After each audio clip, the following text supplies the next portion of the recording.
जय हिंद। नमस्कार दोस्तों, मैं धर्मराज कुमार अपने यूट्यूब चैनल जीएस से प्रारंभ जीएस विद धर्म में आपका स्वागत करता हूं।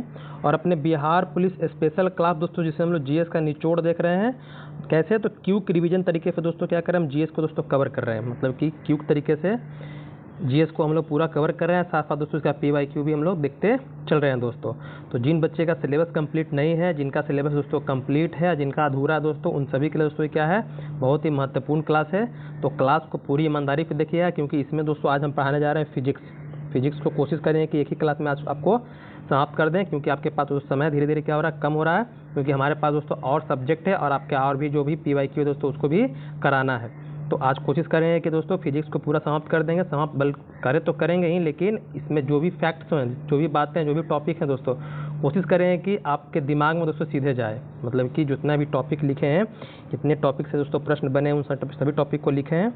तो हमारा प्रयास यही रहेगा कि जो भी हम पढ़ाएं वो आपके सीधे दिमाग में दोस्तों घुस जाए। तो यहाँ पर क्या है दोस्तों आपका, तो हम पढ़ाएंगे इसमें मात्रक वैज्ञानिक उपकरण के बारे में बात करेंगे, गति के नियम, कार्य, ऊर्जा शक्ति के बारे में, गुरुत्वाकर्षण के बारे में, आवर्तकाल हो गया, दाब, श्यानता, पृष्ठतनाव, केशिकत्व, प्रत्यास्थता, उत्प्लावन बल, तरंग हो गया, ध्वनि तरंग हो गया दोस्तों, ऊष्मा के बारे में बात करेंगे, प्रकाश के परावर्तन का, अपवर्तन का, दर्पण, लेंस, प्रतिबिंब, दृष्टि दोष, विद्युत धारा के बारे में बात करेंगे, प्रतिरोध के बारे में बात करेंगे, एसी डीसी जो करंट है उसके बारे में, ट्रांसफार्मर, रेक्टिफायर और इन्वर्टर, डायनेमो दोस्तों, ये सब चीज़ों के बारे में हम लोग आज इस क्लास में सभी चीज़ों को अच्छे से दोस्तों पूरे डीप में नहीं देखेंगे, लेकिन इतना ज़रूर बताएंगे आपको कि आप बिहार पुलिस में जो भी फिजिक्स के क्वेश्चन आएंगे दोस्तों, ये क्लास से दोस्तों उम्मीद कीजिए एक भी क्वेश्चन बाहर नहीं जाने वाले। बस आप ईमानदारी से पूरा क्लास को दोस्तों देखिएगा। कहीं भी कोई भी डाउट्स होगा दोस्तों हमें कमेंट करके बताइएगा। तो चलिए हम शुरू करते हैं अपना आज का क्लास। तो सबसे पहले दोस्तों हम शुरू करेंगे कहाँ से, तो शुरू करेंगे हम लोग जो मूल राशि है। आपको पता होगा, आप पढ़े होंगे 9th-10th क्लास में राशियों के बारे में। अब ये राशि क्या होता है, तो दोस्तों हमारे जो हम लोग आम जो जीवन होता है दोस्तों, उसमें बहुत सारी चीज़ों क्या करते हैं, नाप जोक करते हैं। तो उसको नाप जोक करने के लिए दोस्तों क्या हुआ, राशियाँ बनाई गई है। मतलब क्या बनाई गई राशि, उसी राशि में दोस्तों कुछ आपके मूल राशि है, कुछ व्युत्पन्न राशि है, और उसको मापने के लिए उसको क्या है आपका, तो मात्रक बनाया गया है। जैसे आप कोई कपड़ा लेते हैं या कोई मान लीजिए सब्जी लेते हैं, तो सब्जी लेते हैं, जाकर दुकानदार को बोलिएगा कि हमको बैगन दीजिए, तो वो आपसे पूछता है कि कितना बैगन आपको चाहिए, या कितना आलू चाहिए, कितना प्याज चाहिए दोस्तों। तो क्या करते हैं, आप मात्रा बताते हैं उसकी कि हाँ हमको 1 kg चाहिए, आधा kg चाहिए, 500 ग्राम चाहिए, या जितना चाहिए दोस्तों। तो ये सुविधा के लिए दोस्तों क्या हुआ, वैज्ञानिकों ने दोस्तों ये मूल राशियाँ और मात्रक दोस्तों बनाया है। तो उसके बारे में हम लोग बात करेंगे। तो आपको याद रखना है कि मूल राशि कितने हैं, तो 7 मूल राशि है। कितने हैं, 7 मूल राशि। यहाँ से आपको 2 तरह से प्रश्न पूछेंगे। एक तो आपको राशि दे देगा, उसका मात्रक पूछेगा दोस्तों, या आपको दे देगा मिलाने के लिए देगा, या आपको पूछ देगा निम्नलिखित में से कौन मूल राशि नहीं है या मूल राशि है। इस तरह से प्रश्न आपके पूछते हैं। तो 7 मूल राशि के पहले बात करेंगे। तो लंबाई मूल राशि आपका, इसका मात्रक होता है मीटर, द्रव्यमान का दोस्तों किलोग्राम होता है, समय का होता है सेकेंड, विद्युत धारा का होता है एम्पियर, ताप का होता है केल्विन, पदार्थ की मात्रा का होता है दोस्तों मोल, और ज्योति तीव्रता का मात्रक होता है कैंडेला।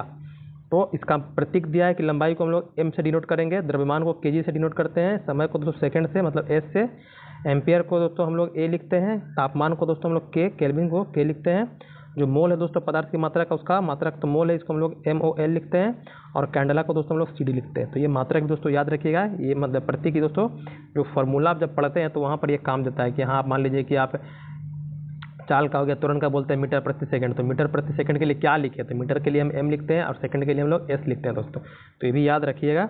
उम्मीद करते हैं ये आपको 7 जो आपका मूल राशि है दोस्तों वो आपको याद आ गया होगा।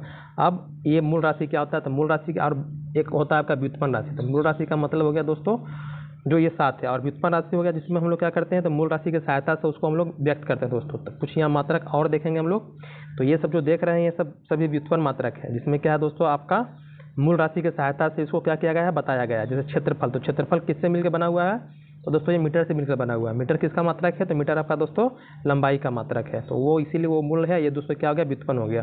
तो क्षेत्रफल का मात्रक होता है मीटर स्क्वायर, इसको हम लोग M स्क्वायर से भी दोस्तों डिनोट करते हैं, क्योंकि मीटर को हम लोग M बोलते हैं, ये ध्यान दीजिएगा। आयतन का होता है दोस्तों मीटर क्यूब, घनत्व का होता है kg प्रति मीटर क्यूब, या kg प्रति मीटर स्क्वायर क्यूब बोलते हैं। वेग का होता है मीटर प्रति सेकंड, मीटर प्रति सेकंड याद रखिएगा। आपके एग्जाम में हिंदी में ना देकर के इस तरह से भी दे देगा, तो आप याद रखिएगा वही मीटर प्रति सेकंड है। त्वरण का मात्रक होता है मीटर प्रति सेकंड स्क्वायर। त्वरण का मात्रक क्या होता है? मीटर प्रति सेकंड स्क्वायर। आगे बात करते हैं बल का मात्रक होता है, इसको न्यूटन बोलते हैं, या इसको बोलते हैं, इसी को अन्य अगर भाषा में बोले तो केजी मीटर प्रति सेकंड स्क्वायर बोलते हैं, केजी मीटर प्रति सेकंड स्क्वायर। कार का मात्रक होता है दोस्तों जूल, या इसी को हम लोग न्यूटन मीटर ही बोलते हैं, न्यूटन मीटर ही बोलते हैं। ऊर्जा का मात्रक होता है जूल, और इसको हम न्यूटन मीटर भी बोलते हैं दोस्तों, याद रखिएगा। कभी कभी आपसे पूछ देगा कि निम्नलिखित में से किस राशि का मात्रक सेम है, मतलब कि बराबर, तो कार्य ऊर्जा याद रखिएगा, इसका मात्रक सेम है। बल और भार का मात्रक है भार, वजन की बात नहीं है, और भार दोस्तों जो क्या है उसका ही मात्रक आपका न्यूटन होता है, ये ध्यान दीजिएगा। आगे आते हैं शक्ति का मात्रक की बात करते हैं। शक्ति का मात्रक दोस्तों होता है आपका क्या? वाट। इस सब के बारे में बात करेंगे आगे, ये बस अभी मात्रक बता रहे हैं कैसे आपको याद रखना है। शक्ति का मात्रक होता है वाट, ये दोस्तों जूल प्रति सेकेंड इसका से बनता है आपका वाट। समतल कोण का मात्रक होता है रेडियन, घन कोण का मात्रक होता है स्टेरेडियन। आवेग का मात्रक होता है दोस्तों न्यूटन सेकेंड होता है। विद्युत आवेश का मात्रक होता है कूलाम। विद्युत धारिता का मात्रक होता है दोस्तों फैराडे। कभी कभी देता है आपको सिर्फ आवेश देगा और दे देगा धारिता देगा, तो याद रखिएगा इसको भी।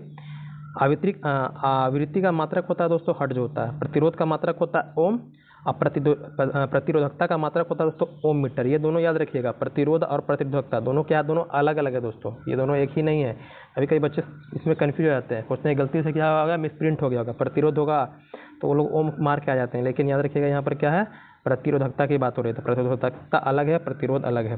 दाब का मात्रक होता है पास्कल, या इसी को दोस्तों अन्य शब्दों में लिखते हैं हम लोग क्या, तो मीटर न्यूटन प्रति मीटर स्क्वायर। ऊष्मा का मात्रक होता है दोस्तों कैलोरी। ऊष्मा का मात्रक क्या होता है, तो कैलोरी होता है। आगे हम लोग आगे है कि विभवांतर का मात्रक होता है वोल्ट। विभवांतर का मात्रक क्या होता है, वोल्ट होता है। तरंगदैर्घ्य का मात्रक होता है दोस्तों एंगस्ट्रम। तरंगदैर्घ्य को किससे मापते हैं हम लोग, तो एंगस्ट्रम में मापते हैं। ध्वनि की प्रबलता का मात्रक होता है दोस्तों डेसिबल। वायुमंडलीय दाब का मात्रक होता है बार, एक बार का बराबर होता है 10⁵ पास्कल।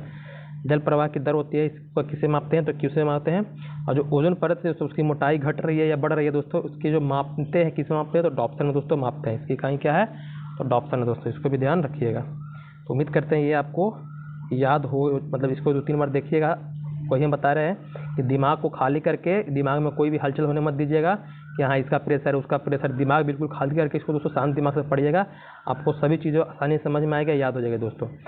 अब इसको बताने से पहले थोड़ा सा बताते हैं, आपको कभी कभी एग्जाम में देता है निकालने देता है, आयाम निकालने देता है, जिसको देखते होंगे MLT की तरह लिख देता है। जैसे मान लीजिए कि देता होगा कि क्षेत्रफल को लिखना, तो क्षेत्रफल को जो MLT लिखाता है आपका, इसको लिख देता होगा आपका इस तरह से लिख देता होगा।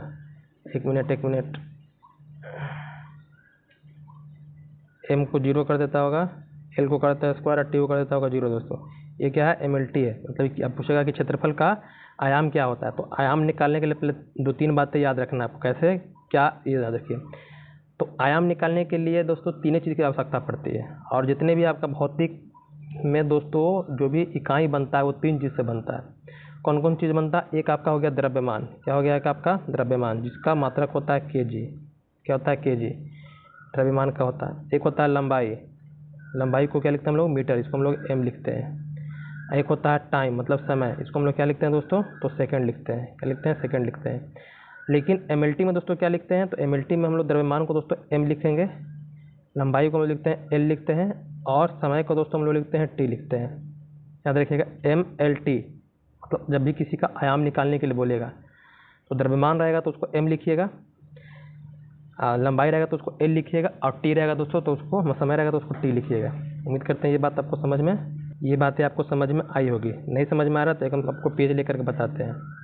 जैसे बता दिए आपको कि द्रव्यमान का मात्रक आपको बताएं क्या हम, कि kg होता है। क्या होता है इसका मात्रक, kg होता है।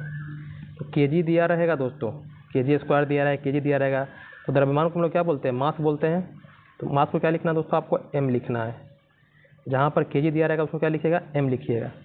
वहीं लंबाई की बात करें तो लंबाई को क्या लिखते हैं हम लोग, इसका मात्रक होता है मीटर। लंबाई को इंग्लिश में क्या बोलते हैं, लेंथ बोलते हैं, इसको L लिखिएगा। उसके बाद समय का मात्रक क्या होता है आपका, सेकंड होता है। समय को इंग्लिश में क्या बोलते हैं, टाइम बोलते हैं, इसको T लिखिएगा। मतलब जहाँ पर kg दिखेगा तो उसको m लिखिएगा, जहाँ पर m दिखेगा उसको L लिखिएगा, जहाँ पर आपको सेकंड दिखेगा मात्रक में उसको T लिखिएगा। जैसे आपको एग्जाम्पल लेते हैं, जैसे मान लीजिए कि अभी समय हम बता रहे थे क्षेत्रफल का मात्रक क्या होता है, क्षेत्रफल का मात्रक आपका होता है, बोलते हैं आप मीटर स्क्वायर। क्या बोलते हैं, मीटर स्क्वायर। अब सर इसमें हमको kg नहीं दिख रहा है, और ना ही हमको यहाँ पर एस दिख रहा है, लेकिन हमको मीटर दिख रहा है। तो मीटर को क्या बोले थे, एल लिखने के लिए। तो जो आपको दिख रहा है उसको लिखिए, जो नहीं दिख रहा है उसको जीरो लिख दीजिएगा। जीरो मतलब कि मान लीजिए कि हम एम नहीं दिख रहा है, मतलब कि आपको यहाँ पर मास नहीं दिख रहा है, केजी नहीं दिख रहा है, तो इसको कर दीजिए जीरो, इसके पावर में कर दीजिए जीरो। किसी के पावर जीरो मतलब एक होता है, क्या होता है, एक होता है दोस्तों। आपको यहाँ पर m दिख रहा है, तो m के लिए क्या बोले थे, l लिखने के लिए, तो यहाँ पर क्या हो जाएगा, एल स्क्वायर हो जाएगा। t नहीं दिख रहा, t के लिए क्या लिखेगा, जीरो लिखेगा। यही क्या है दोस्तों, आपका आयाम है। क्या है, यही आपका आयाम है, याद रखिएगा। तो क्षेत्रफल का आयाम क्या होता है, तो m zero L square T zero. कभी कभी आपको सिर्फ एल स्क्वायर भी दे देगा तो याद रखिएगा, क्योंकि बता दें कि किसी का पावर जीरो का मतलब वन होता है, किसी का पावर जीरो का मतलब वन होता है, तो वन वन हो जाएगा, मतलब मल्टीप्लाई कीजिएगा तो आपका एल स्क्वायर ही आएगा। तो आपको हम कुछ और निकाल के दिखाते हैं। जैसे मान लीजिए कि आपको ये घनत्व है, क्या है, घनत्व। तो घनत्व का मान लीजिए कि मात्रक होता है क्या आपका, ये हम घनत्व लिख दिए, समझ जाइएगा। इसका मात्रक होता है केजी, यहाँ मीटर क्यूब, क्या होता है, केजी मीटर क्यूब। अब इसको हमको लिखना है एमएलटी में, लिखना है, क्या लिखना है, एमएलटी में लिखना है। तो जब एमएलटी में लिखना है तो यहाँ पर केजी दिख रहा है, केजी के लिए क्या बोले थे, एम लिखने के लिए, तो एम लिख दीजिए। यहाँ पर केजी कितना है, एक ही है, तो बस छोड़ दीजिए, यहाँ पर एक दो कुछ मत लिखिए। अगर किसी के पावर माथा पे कुछ नहीं है, मतलब कि इस पर, वो दोस्तों वन ही होता है। अब यहाँ पर आपको एल नहीं दिख रहा, एल दिख रहा है, हाँ दिख रहा है सर, कितना दिख रहा है आपको, तो यहाँ पर आपको 3 दिख रहा है, लेकिन एल आपका नीचे है, क्या है आपका नीचे, मतलब बट्टा में है, कितना है, 3 है, तो इसको हम लिख देंगे 3। टी नहीं दिख रहा है, टी आपको नहीं दिख रहा है, टी के लिए क्या लिख दीजिएगा, जीरो, गुना करके लिख दीजिएगा जीरो। जब इसको आप एमएलटी में मतलब सिंपल फॉर्म में कीजिएगा तो यहाँ पर क्या आ जाएगा, एम। जब कोई पावर नीचे है उसको ऊपर ले जाएगा तो क्या हो जाएगा, माइनस हो जाता है, तो एल का पावर हो जाएगा आपका -3 और टी का पावर हो जाएगा जीरो। मतलब कि घनत्व का जब एमएलटी निकालना होगा आयाम, तो एम एल का पावर -q और टी का पावर जीरो, ये हो गया आपका एमएलटी, मतलब कि आयाम निकालने के लिए दोस्तों। तो उम्मीद करते हैं आपको ये समझ में आ गया होगा। तो जब भी आप आराम से बैठिएगा तो सबका दोस्तों निकाल लीजिएगा। मान लीजिएगा बल का, तो बल का न्यूटन का नहीं निकलेगा, बल्कि न्यूटन किससे बना है वो याद रखना पड़ेगा। न्यूटन किससे बना है, तो आपको केजी से बना है, तो इसको हम लिखेंगे क्या, केजी को क्या लिखेंगे, एम लिखेंगे, क्या लिखेंगे, एम लिखेंगे। और मीटर एक है तो यहाँ इसको क्या लिखेंगे, एल लिखेंगे, क्या लिखेंगे दोस्तों, एल लिखेंगे, इसको हम लिखेंगे एल। और इस नीचे है तो मतलब उसको ऊपर लेंगे तो मतलब माइनस हो जाएगा, तो टी का क्या हो जाएगा, टी माइनस स्क्वायर हो जाएगा। तो बल का दोस्तों क्या होता है आपका एमएलटी, मतलब कि आयाम एम एल टी का पावर -2 दोस्तों। इस तरह से आप सबका निकाल लीजिएगा आसानी से। उम्मीद करते हैं आपको ये समझ में आ गया होगा। तो चलते हैं आगे हम लोग। अब बात करेंगे हम लोग इसमें, अब बात करेंगे प्रकाश वर्ष का, कि सर प्रकाश वर्ष क्या होता है। तो प्रकाश वर्ष का मतलब होता है कि जो हमारी प्रकाश है दोस्तों वो क्या पता है, गति करती है, मतलब गतिमान होती है। तो यह प्रकाश के द्वारा एक वर्ष में जो तय की गई दूरी होती है, निर्वात में तय की गई दूरी जो होती है, निर्वात मतलब कि ये निर्वात समझिएगा, निर्वात का मतलब जहाँ कुछ भी नहीं है, मतलब खाली है, जीरो है, कुछ भी नहीं है, मतलब कि जहाँ ठोस वस्तु है, ना द्रव वस्तु है, ना गैस वस्तु, कुछ भी नहीं है, मतलब खाली, तो उसको कहते हैं हम लोग निर्वात बोलते हैं। तो निर्वात में जो प्रकाश एक वर्ष में जितनी दूरी तय करती है क्या कहलाती है, प्रकाश वर्ष कहलाती है। मतलब प्रकाश वर्ष किसका मात्रक हो जाएगा, तो दूरी का मात्रक हो जाएगा। तो एक प्रकाश वर्ष में कितना मीटर होता है, तो 9.46 × 10⁻15 मीटर होता है। इसी को जब बदलिए आप किसमें, किलोमीटर में, तो 1 किलोमीटर में कितना मीटर होता है दोस्तों, तो 1000 होता है। तो जब इसको हम चेंज करते हैं, मतलब कि कोई भी चीज़ को छोटा को हम बड़ा करते हैं दोस्तों, तो डिवाइड करते हैं, तो 1000 से डिवाइड कीजिएगा तो 3 जीरो घट जाएगा। तो मतलब यहाँ पर क्या आ जाए, जब भी इसको किलोमीटर में पूछेगा तो सब चीज़ यही रहेगा, लेकिन यहाँ 10⁻⁴ क्या हो जाएगा आपका 12 हो जाएगा, क्योंकि 1 किलोमीटर में 1000 मीटर होता है, इसको भी ध्यान दीजिएगा। एक पार्सेक, पार्सेक क्या है, तो पार्सेक भी दूरी का मात्रक है। जो सबसे बड़ा दूरी का मात्रक बोलेगा तो पार्सेक है दोस्तों। जो 3 × 10⁻16 मीटर होता है, इसको भी जब चेंज कीजिएगा दोस्तों, 3 से क्या कीजिएगा, भागा मार, मतलब कि 1000 से भागा मार के मतलब 3 जीरो यहाँ पर से घटा दीजिएगा, मतलब 13 हो जाएगा ये। एक पार्सेक को प्रकाश वर्ष में अगर चेंज करना होगा तो 3.26 होता है, 3.26 प्रकाश वर्ष होता है। दूरी का सबसे बड़ा मात्रक पार्सेक होता है। ये उम्मीद करते हैं समझ में आ गया होगा। अब राशि दोस्तों होता है, राशि भी दो प्रकार की होती है, एक होती है सदिश राशि, एक होती है अदिश राशि। ये सदिश राशि अदिश राशि क्या है सर, तो जिसमें सिर्फ कोई भी राशि को अगर लिखना है, मतलब कि व्यक्त करना है, तो उसको व्यक्त करने के लिए सिर्फ परिमाण हो, इसमें क्या दोस्तों, परिमाण हो, दिशा नहीं हो, वो कहलाएगा अदिश। केवल परिमाण हो, उसमें दिशा नहीं है, किधर जाना है किधर नहीं जाना है ये हमको नहीं पता है, बस उसमें परिमाण है दोस्तों, तो ये आपका क्या है, अदिश कहलाएगा। लेकिन जिसमें दोनों है, परिमाण भी है और दिशा भी है, हमको इस दिशा में जाना है, पूर्व पश्चिम उत्तर दक्षिण, वो पता है आपको, तो कहलाएगा आपका सदिश राशि। लेकिन यहाँ आपको एग्जाम में तो यही पूछेगा कि सदिश राशि अदिश राशि किसे कहते हैं, लेकिन उससे ज़्यादा पूछता है दोस्तों, आपका एक एग्जाम्पल पूछता है। तो दूरी, घनत्व, द्रव्यमान, और दूरी आयतन, घनत्व हो गया, कार्य हो गया, ऊर्जा हो गया, समय हो गया, ताप हो गया, शक्ति हो गया, आवेश हो गया, चाल हो गया, विभव हो गया, विद्युत धारा हो गया, ये सब दोस्तों क्या कहलाता है आपका, ये अदिश राशि कहलाता है। विद्युत धारा भी क्या दोस्तों आपका एक अदिश राशि है, याद रखिएगा। तो इसमें कुछ याद रखना पड़ता है। अब याद कैसे रखिएगा, तो हम लोग दोस्तों याद रखते थे, लेकिन वो यहाँ पर फटीक नहीं बैठता है, सटीक नहीं बैठता, याद रखिएगा। सटीक नहीं बैठने का कारण बताएं क्यों, पहले समझ लीजिए, उसके बाद बताते हैं। तो ये सदिश राशि या अदिश राशि हो गया। सदिश राशि इसमें दिशा परिमाण दोनों होता है, जैसे विस्थापन वेग, त्वरण बल, अपवेग, आवेग, वैद्युत क्षेत्र, चुंबकीय क्षेत्र दोस्तों, ये सब क्या है आपका सदिश राशि से, मतलब दिशा परिमाण दोनों होता है। अब बात है इसके कि हम लोग कैसे याद रखते थे। तो हम लोग को जब याद रखना रहता है, लेकिन वो बता रहे हैं कि ये 100% सटीक नहीं होता है, वो आपका गलत भी हो सकता है अगर आप रिस्क लेना चाहते हैं तो। लेकिन वहाँ पर दोस्तों 50% काम बन जाता है इससे। हम लोग याद रखते थे कि जिसमें व और ब आ रहा है, जिसमें व और ब आएगा, जिसमें व और ब आएगा वो कहलाएगा आपका सदिश राशि। मतलब कि कोई भी शब्द लिखिएगा तो इसमें व ब आ गया। जैसे विस्थापन में देखिए व आ रहा है, वेग में व आ रहा है, त्वरण में व आ रहा है, यहाँ पर देखिए बल में ब आ रहा है, संवेग में व आ रहा है, आवेग में व आ रहा है, वैद्युत क्षेत्र में व आ रहा है, चुंबकीय क्षेत्र में ब आ रहा है। तो इस तरह से हम लोग जिसमें व ब आएगा वो कहलाएगा आपका सदिश राशि, और जिसमें व ब नहीं आएगा दोस्तों कहलाएगा अदिश राशि। समझे क्या बोले हम, जिसमें व और ब, जिस शब्द में व ब आएगा वो सदिश राशि कहलाएगा, जिसमें नहीं आएगा वो दोस्तों अदिश राशि कहलाएगा। लेकिन यहाँ पर दिक्कत क्या था कि यहाँ घनत्व में देखिए वो आ रहा है, द्रव्यमान में देखिए वो आ रहा है, और विभव में देखिए वो आ रहा है, आवेश में देखिए वो आ रहा है, उसके बाद आपका विद्युत धारा में वो आ रहा है। तो दोस्तों ये सब कुछ अपवाद है, वो अपवाद याद रखिएगा तब दोस्तों आपका सटीक याद रहेगा। नहीं तो बाकी देखिए दूरी, आयतन दे देगा आपको, कार्य दे देगा, ऊर्जा दे देगा, समय दे देगा, तो ये सब निकाल सकते हैं। ये सब देगा तो आप पता कर सकते हैं कि सदिश है कि अदिश है। वो और ब के जो आपको थ्योरी बताएं आपको ये ट्रिक उस पर दोस्तों।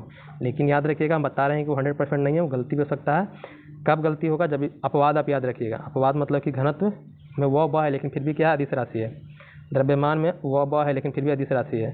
उसी तरह से आवेश हो गया आपका, विभव हो गया, विद्युत धारा याद रखिएगा। विद्युत धारा भी क्या है दोस्तों आपका ये अदिश राशि है। क्या है आपका अदिश राशि, इसको भी ध्यान दीजिएगा। अब आते हैं आगे, उम्मीद करते हैं सदिश याद हो गया होगा आपको, जैसे आप याद रखिए, लेकिन याद रखिएगा। अब कुछ वैज्ञानिकों के उपकरण है दोस्तों जो क्या मापते हैं उसके बारे में बात करते हैं। जैसे ये भी, इससे भी दोस्तों आपको दो तरह से प्रश्न पूछेंगे। इसमें क्या पूछेंगे आपसे, दो तरीके से पूछेंगे। एक आपसे पूछ देंगे कि एनीमोमीटर क्या मापता है, या वायु का वेग किसमें मापते हैं। तो इस तरह से या तो इधर से पूछे या इधर से पूछे, लेकिन आपको याद होना चाहिए। तो एनीमोमीटर पर दोस्तों हम लोग वायु का वेग मापते हैं, जो वायु का वेग होता है उसको मापते हैं।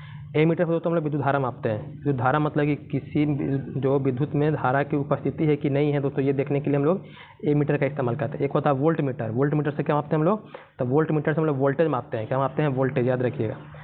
अल्टीमीटर से हम लोग ऊंचाई मापते हैं। ऑडियोमीटर पर ध्वनि की तीव्रता मापते हैं। बैरोमीटर पर दोस्तों हम लोग वायुमंडलीय दाब मापते हैं। बैरोमीटर से वायुमंडलीय दाब मापते हैं। उसके बाद हम लोग का आगे है कैलोरीमीटर। इससे दोस्तों हम लोग क्या मापते हैं, उष्मा को हम लोग दोस्तों कैलोरीमीटर से मापते हैं। सोनार और रडार जरूर याद रखिएगा, उसको हम आगे बताएंगे। तो महासागर में जो डूबी वस्तुएं हैं दोस्तों, उसकी स्थिति के बारे में पता करने के लिए ये देखें, मतलब कि कौन सी वस्तु कहाँ डूबी है, मतलब समुद्र में दोस्तों, उसको देखने के लिए हम लोग सोनार का इस्तेमाल करते हैं। पायरोमीटर पर दोस्तों हम लोग उच्च तापमान, तो सूर्य का तापमान मापना है तो किसका इस्तेमाल कीजिएगा, तो पायरोमीटर का दोस्तों, जो उच्च तापमान होता है वो। मैनोमीटर पर दोस्तों हम लोग गैसों का दाब मापते हैं। गैसों का दाब किससे मापते हैं, तो मैनोमीटर से। हाइग्रोमीटर पर दोस्तों हम लोग क्या मापते हैं, तो सापेक्षिक आर्द्रता। कभी कभी क्या होता है बच्चे कन्फ्यूज होते हैं किसमें, तो हाइग्रोमीटर और हाइड्रोमीटर में दोस्तों। हाइग्रो और हाइड्रो देखिए कैसे याद रखिएगा, याद कैसे रखिएगा। देखिए हाइग्रो में देखिए यहाँ पर ये देख रहे हैं, ये जो ग्रह में जो इस तरह का बना हुआ है गाँव में, देखिए आर्द्रता में भी दोस्तों आपका बना हुआ है। मतलब इसको इससे पढ़ के आप याद रख सकते हैं, तो आपके तो याद रहेगा ही, लेकिन कन्फ्यूज हो जाते हैं बहुत सारे बच्चे। तो हाइग्रोमीटर में और आर्द्रता मापते हैं। ओडोमीटर पर दोस्तों हम लोग दूरी मापते हैं। लैक्टोमीटर पर दूध की जो मतलब कि अपेक्षित घनत्व होता है तो उसको मापते हैं। ब्यूटेरोमीटर पर दोस्तों हम लोग दूध का जो उत्पाद में वसा की मात्रा है, मतलब दूध में कितनी वसा की मात्रा है दोस्तों, उसको मापने के लिए ब्यूटेरोमीटर का हम लोग इस्तेमाल करते हैं। हाइड्रोमीटर के लिए बता दिए कि जल का घनत्व मापते हैं, घनत्व मापने के लिए हाइड्रोमीटर का इस्तेमाल करते हैं। आर्द्रता मापने के लिए हाइग्रोमीटर। पोटेंशियोमीटर के लिए विभवांतर, मतलब पोटेंशियोमीटर से क्या मापते हैं, तो विभवांतर मापते हैं। स्टेथोस्कोप से दोस्तों हम लोग हृदय की ध्वनि मापते हैं कि आपकी ध्वनि चल रही है कि नहीं, हृदय मतलब गति कर रहा है कि नहीं। स्फेग्नोमैनोमीटर से दोस्तों हम रक्तचाप मापते हैं। रक्तचाप मापने के लिए दोस्तों स्फेग्नोमैनोमीटर होता है आपका। कार्डियोग्राफ दोस्तों हृदय गति मापते हैं। लक्स मीटर पर दोस्तों हम लोग प्रकाश की तीव्रता मापते हैं। सिस्मोग्राफ भूकंप की जो तरंगी होता है उसको मापने के लिए होता है। फायदोमीटर पर तो समुद्र की गहराई, जो समुद्री गहराई है कितना गहरा नहीं है, इसको मापने के लिए हम लोग के पास फायदोमीटर होता है। पॉलीग्राफ तो झूठ का पता लगाने के लिए, पॉलीग्राफ झूठ का पता लगाने के लिए इस्तेमाल किया जाता है। तो उम्मीद करते हैं वो भी आपको समझ में आ गया कुछ वैज्ञानिक उपकरण। और जैसा कि बताएं कि सोनार और रडार याद रखिएगा। तो सोनार क्या होता है, तो सोनार जिसका पूरा नाम क्या है, साउंड नेविगेशन एंड रेंजिंग। क्या बोलते हैं इसका फुल फॉर्म, कोई पूछ देगा कि सोनार का फुल फॉर्म क्या होता है, तो साउंड नेविगेशन एंड रेंजिंग दोस्तों।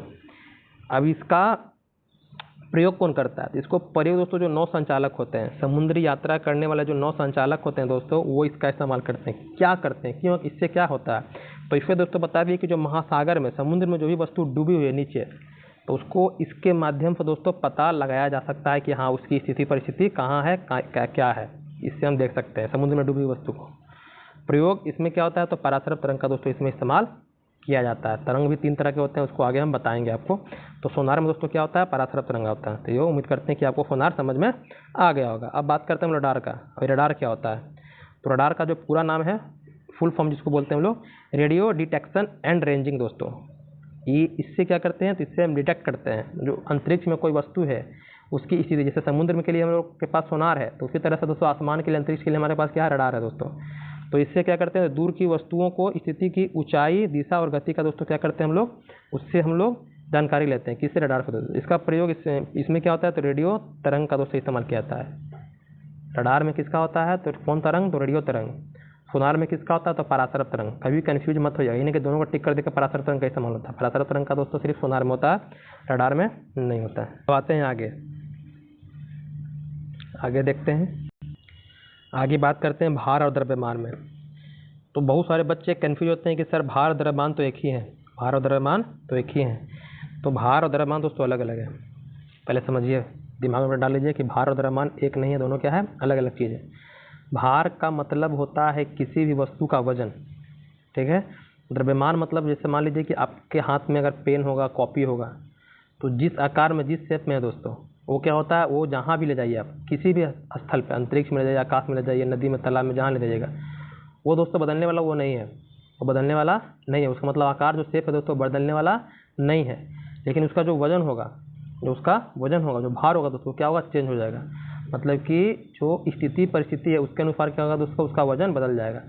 तो यहाँ पर ध्यान देने वाली बात यही है कि द्रव्यमान कहीं भी जाइएगा, अंतरिक्ष में जाइए, पाताल में जाइए, नदी में जाइए, समुद्र में जाइए, जहाँ जाना वहाँ चले जाइए दोस्तों, उसमें कोई परिवर्तन नहीं होगा उसके द्रव्यमान में। लेकिन आपका जो भार है दोस्तों, वो क्या होता है? वो आपका जो परिस्थिति होता है, जो स्थिति होता है दोस्तों, जगह होता है, जगह के अनुसार दोस्तों वो बदलता है। याद रखिएगा। कौन? तो भार। जैसे मान लीजिए कि एक आपको एग्जांपल देते हैं, जैसे हमारे कोई वस्तु है पृथ्वी पर, उसका भार कितना दोस्तों? यहाँ मान लीजिए 600 ग्राम, 600 न्यूटन का है। मतलब भार को हम लोग किसमें मापते हैं? न्यूटन में मापते हैं। तो 600 न्यूटन का दोस्तों उसका क्या है? भार है। कहाँ? पृथ्वी पर। वहीं जब ले जाएगा उसको कहाँ? चंद्रमा पर। तो चंद्रमा पर क्या होता है दोस्तों? जो पृथ्वी के भार का 1/6 हो जाता है उसका भार, पृथ्वी के भार का 1/6 होता है। तो इसको भागा मारिएगा ना, तो कितना हो जाएगा? 100 हो जाएगा, 100 न्यूटन। मतलब कि जो वस्तु चंद्रमा पर दोस्तों, मतलब कि आपका पृथ्वी पर 600 न्यूटन का है, उसी को ले जाएंगे चंद्रमा पर दोस्तों, तो क्या होगा? वो 100 न्यूटन का हो जाएगा। ये क्या है? भार है। तो उम्मीद करते हैं कि ये समझ में आ रहा होगा आपको। भार बताएं, भार में परिवर्तन होता है स्थिति के अनुसार दोस्तों, मतलब कि उस जगह के अनुसार। लेकिन आपका जो द्रव्यमान, उसमें कोई परिवर्तन नहीं होता है। अब आते हैं क्या आपका प्रश्न कह रहा है। और भार का मात्रक होता है दोस्तों न्यूटन आपका, याद रखिएगा। क्या होता है? न्यूटन होता है। और द्रव्यमान का मात्रक होता है केजी, जो आपका आधा हम बता दिए थे, ये मूल राशि है। तो किसी वस्तु पर पृथ्वी द्वारा लगाया गया आकर्षण बल दोस्तों क्या होता है? ये भार होता है। किसी वस्तु या पदार्थ के परिमाण मतलब वही उसका जो आकार है, आकृति है दोस्तों, उसके बारे में बात कर रहे हैं। उसमें कोई बदलाव नहीं होता जगह के अनुसार, लेकिन यहाँ पर जो है बदलाव होता है। ये सदिश राशि है। कौन है आपका? भार सदिश राशि है। ये क्या है? अदिश राशि है। बता दीजिए कि वह है, लेकिन ये क्या है दोस्तों? अपवाद में आता है।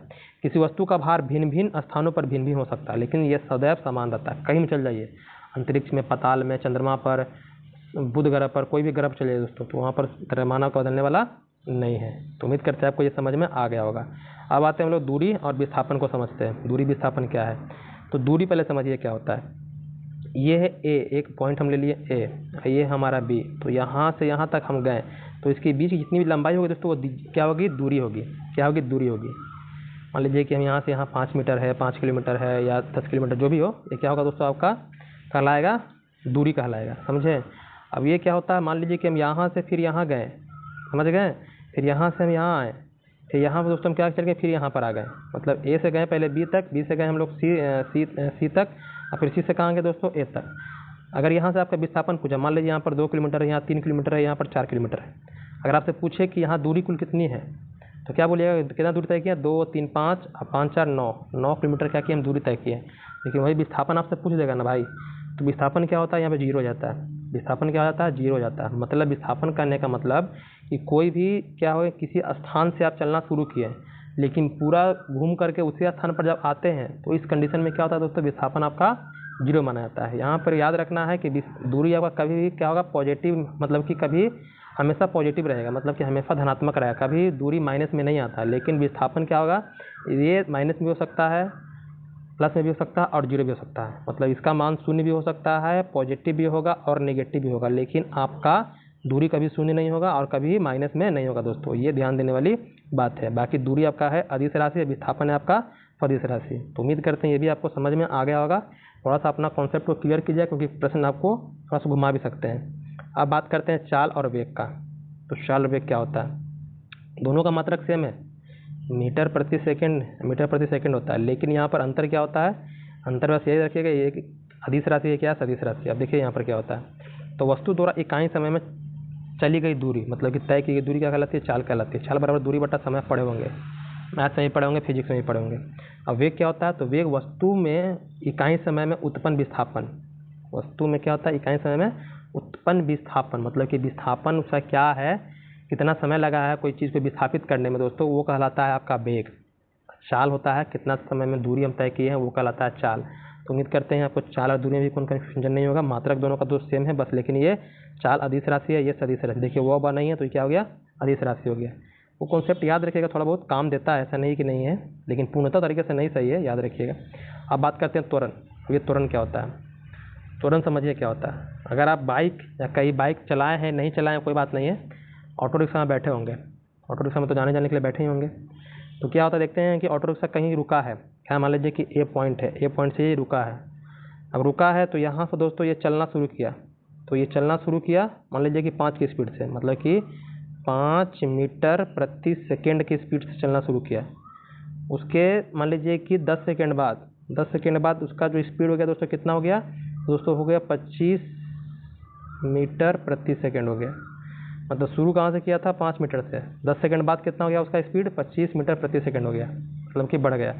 तो इस कंडीशन में बोलेगा त्वरण बताइए, त्वरण क्या होता है। तो त्वरण मतलब कि जो वेग में परिवर्तन हो रहा है ना, वेग में परिवर्तन, जो ऑटो रिक्शा था उसके जो वेग में परिवर्तन हुआ वही क्या कहलाएगा दोस्तों, आपका त्वरण कहलाएगा। याद रखिएगा, जब त्वरण निकालने के लिए बोल देगा कि त्वरण कैसे निकालते हैं, तो जो आपका अंतिम वेग में परिवर्तन के जो दर हुआ, अंतिम वेग और जो पिछला वेग है, मतलब पहला वेग और अंतिम वेग को घटा करके जो डिस्टेंस आपका टाइम लगा है वेग परिवर्तन में, उसे भागा मार दीजिएगा। मतलब अंतिम वेग हमारा कितना था, 25 था, और पहला वेग कितना था हमारा, 5 था, तो भाग कितना 20 हो जाएगा। मतलब कि बताएं कि अंतिम वेग मेरा 25 था और प्रारंभिक वेग मेरा 5 था, समय कितना लगा था, 10 सेकंड लगा था। घटाएंगे तो कितना आ जाएगा, 20 आ जाएगा, बटा 10 हो जाएगा, भागा मारिएगा तो कितना आ जाएगा आपका, 2 आ जाएगा। मतलब 2 मीटर प्रति सेकंड स्क्वायर क्या हो जाएगा दोस्तों, आपका त्वरण हो जाएगा। ये ध्यान दीजिएगा। तो त्वरण का मात्रक क्या होता है, वे मतलब कि फॉर्मूला होता है वेग में परिवर्तन, वही वेग परिवर्तन बता दिए। समय बटा समय होता है, एक सदिश राशि है और मात्रक होता है मीटर प्रति सेकंड स्क्वायर।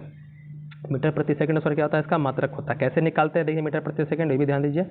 जैसे बताएं आपको क्या है कि 5 मीटर है, क्या है आपका 5 मीटर प्रति सेकंड हो गया, ठीक है। फिर वहाँ पर 25 था, तो आप क्या कीजिएगा, यहाँ पर 25 हो गया था, तो 25 में से क्या कीजिएगा, 5 मीटर घटाइएगा तो कितना बचेगा, 20 मीटर प्रति सेकंड स्क्वायर। और जब इसको भागा मारिएगा कितना से, 10 से, वो 10 सेकंड लग रहा था, तो ये भी सेकंड में है, ये सेकंड क्या है, ये बट्टा में है, तो ये बट्टा वाला सेकंड कहाँ जाएगा, यहाँ पर गुना होकर के नीचे आ जाएगा। यहाँ क्या बचेगा आपका, मीटर बचेगा, ये खत्म होकर कहाँ गया, नीचे आ गया। तो ऊपर बचा आपका 20 मीटर और नीचे बचा 10 सेकंड मतलब स्क्वायर हो जाएगा। तो 10 से इसको 20 को काट दीजिएगा तो कितना बचेगा आपका, 2 बचेगा। ऊपर मीटर हो गया था और नीचे सेकंड क्या हो गया, सेकंड स्क्वायर हो गया। तो इस तरह से हम निकालते हैं इसका मात्रक को। उम्मीद करते हैं ये भी आपको समझ में आ गया होगा। आगे आते हैं, अब गति के नियम के बारे में बात करते हैं। गति का नियम, गति के नियम में आप पढ़े होंगे, न्यूटन ने 3 गति नियम दिए हैं। न्यूटन के 3 गति नियम के बारे में पढ़े होंगे, तो थोड़ा सा न्यूटन के बारे में जान लेते हैं, न्यूटन महोदय के बारे में। तो 1685 में न्यूटन महोदय ने क्या किया था दोस्तों, एक पुस्तक में, अपने पुस्तक का नाम था प्रिंसिपिया, क्या नाम था उसका, शॉर्ट में लिखते हैं, बाकी बोल रहे हैं उसको याद रखिएगा, उसका नाम था क्या, प्रिंसिपिया। तो प्रिंसिपिया में न्यूटन महोदय जी ने 1685 में क्या किया था, गति के 3 नियम के बारे में बताए थे। उन्होंने गति के 3 नियम दिए थे। अब उस तीनों नियम को आपको याद रखना है कि तीनों नियम क्या है।